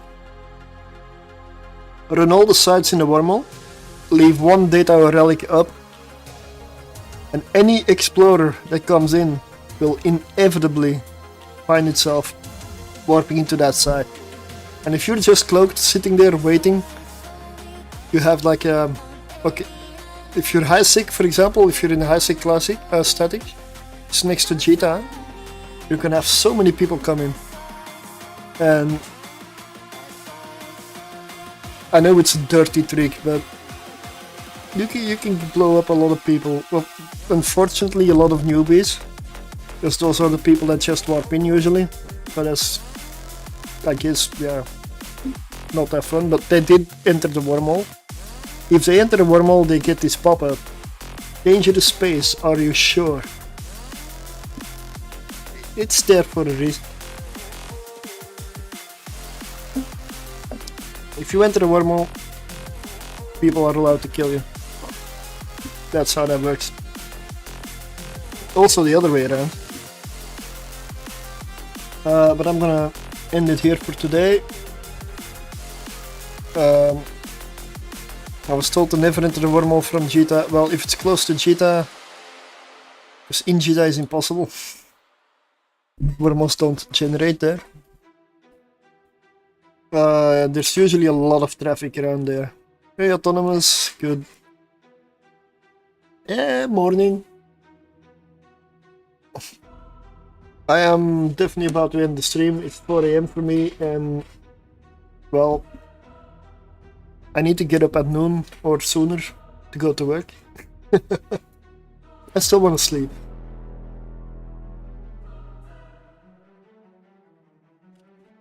I don't usually stream during the week, but this has been quite an exception, honestly. Usually I make, if I make a YouTube video, a lot longer one, not the short, usually it's Wednesday or something that I'm working on it. I do it during the week. Sometimes, because my job can get me, I sometimes come home really tired and I just want to watch something and go to bed. Another time I cannot be consistent in the week, essentially. That's the problem for me. So I stream weekends. And I guess whenever, if I feel like it during the week and I don't have a video to make or anything else,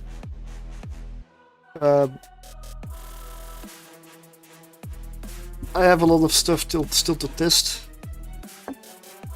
And honestly, I didn't get much done today. But that's fine, because I had a lot of fun. And that is what it's for. So... let me just give Mr. Donk a nice shout out. That was the worst thing I ever heard. It was terrible. Horrendous. Well, it wasn't that bad. Oh, yeah? There were parts of it I liked. Yeah, I liked a lot of it. Yeah, it was good. It was great. It's wonderful. Oh, bravo. More. And find somebody to raid on Twitch, right? I mean, I could try to do more Wednesday streams, but it's Wednesday during the week. I do not promise anything. Because I know I cannot consistently deliver during the week. Who do we want to raid? There's not a lot of people really online.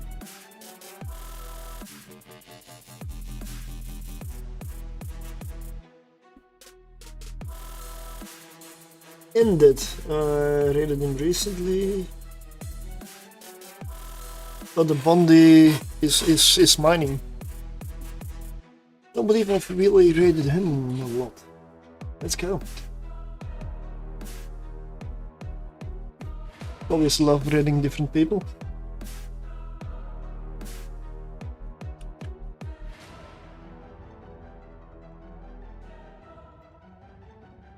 So, thanks for watching.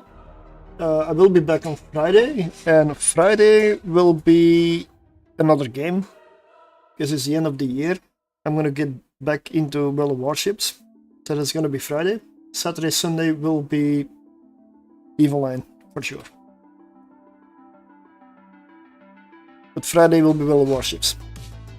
I got a lot of grinding to do, I got a lot of cash to make.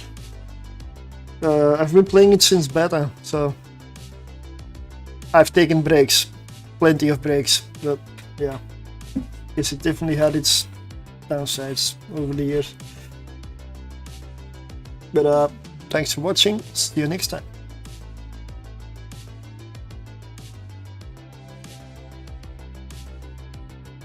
And let's take a look at Kick as well. I usually don't know how many viewers I have, so I don't really keep track of it at all.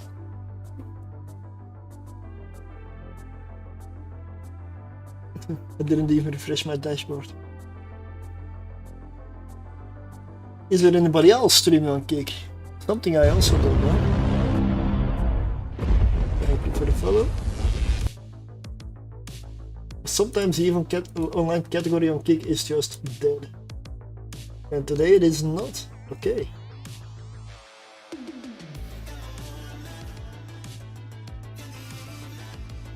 Let's trade let's host or try to host Bullen on Kick.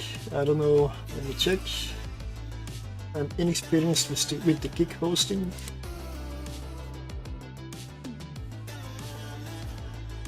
Alright, let's go. Let's host. What is it? Starting 44 seconds ago. How does that work? Wow, that's fast. That is fast.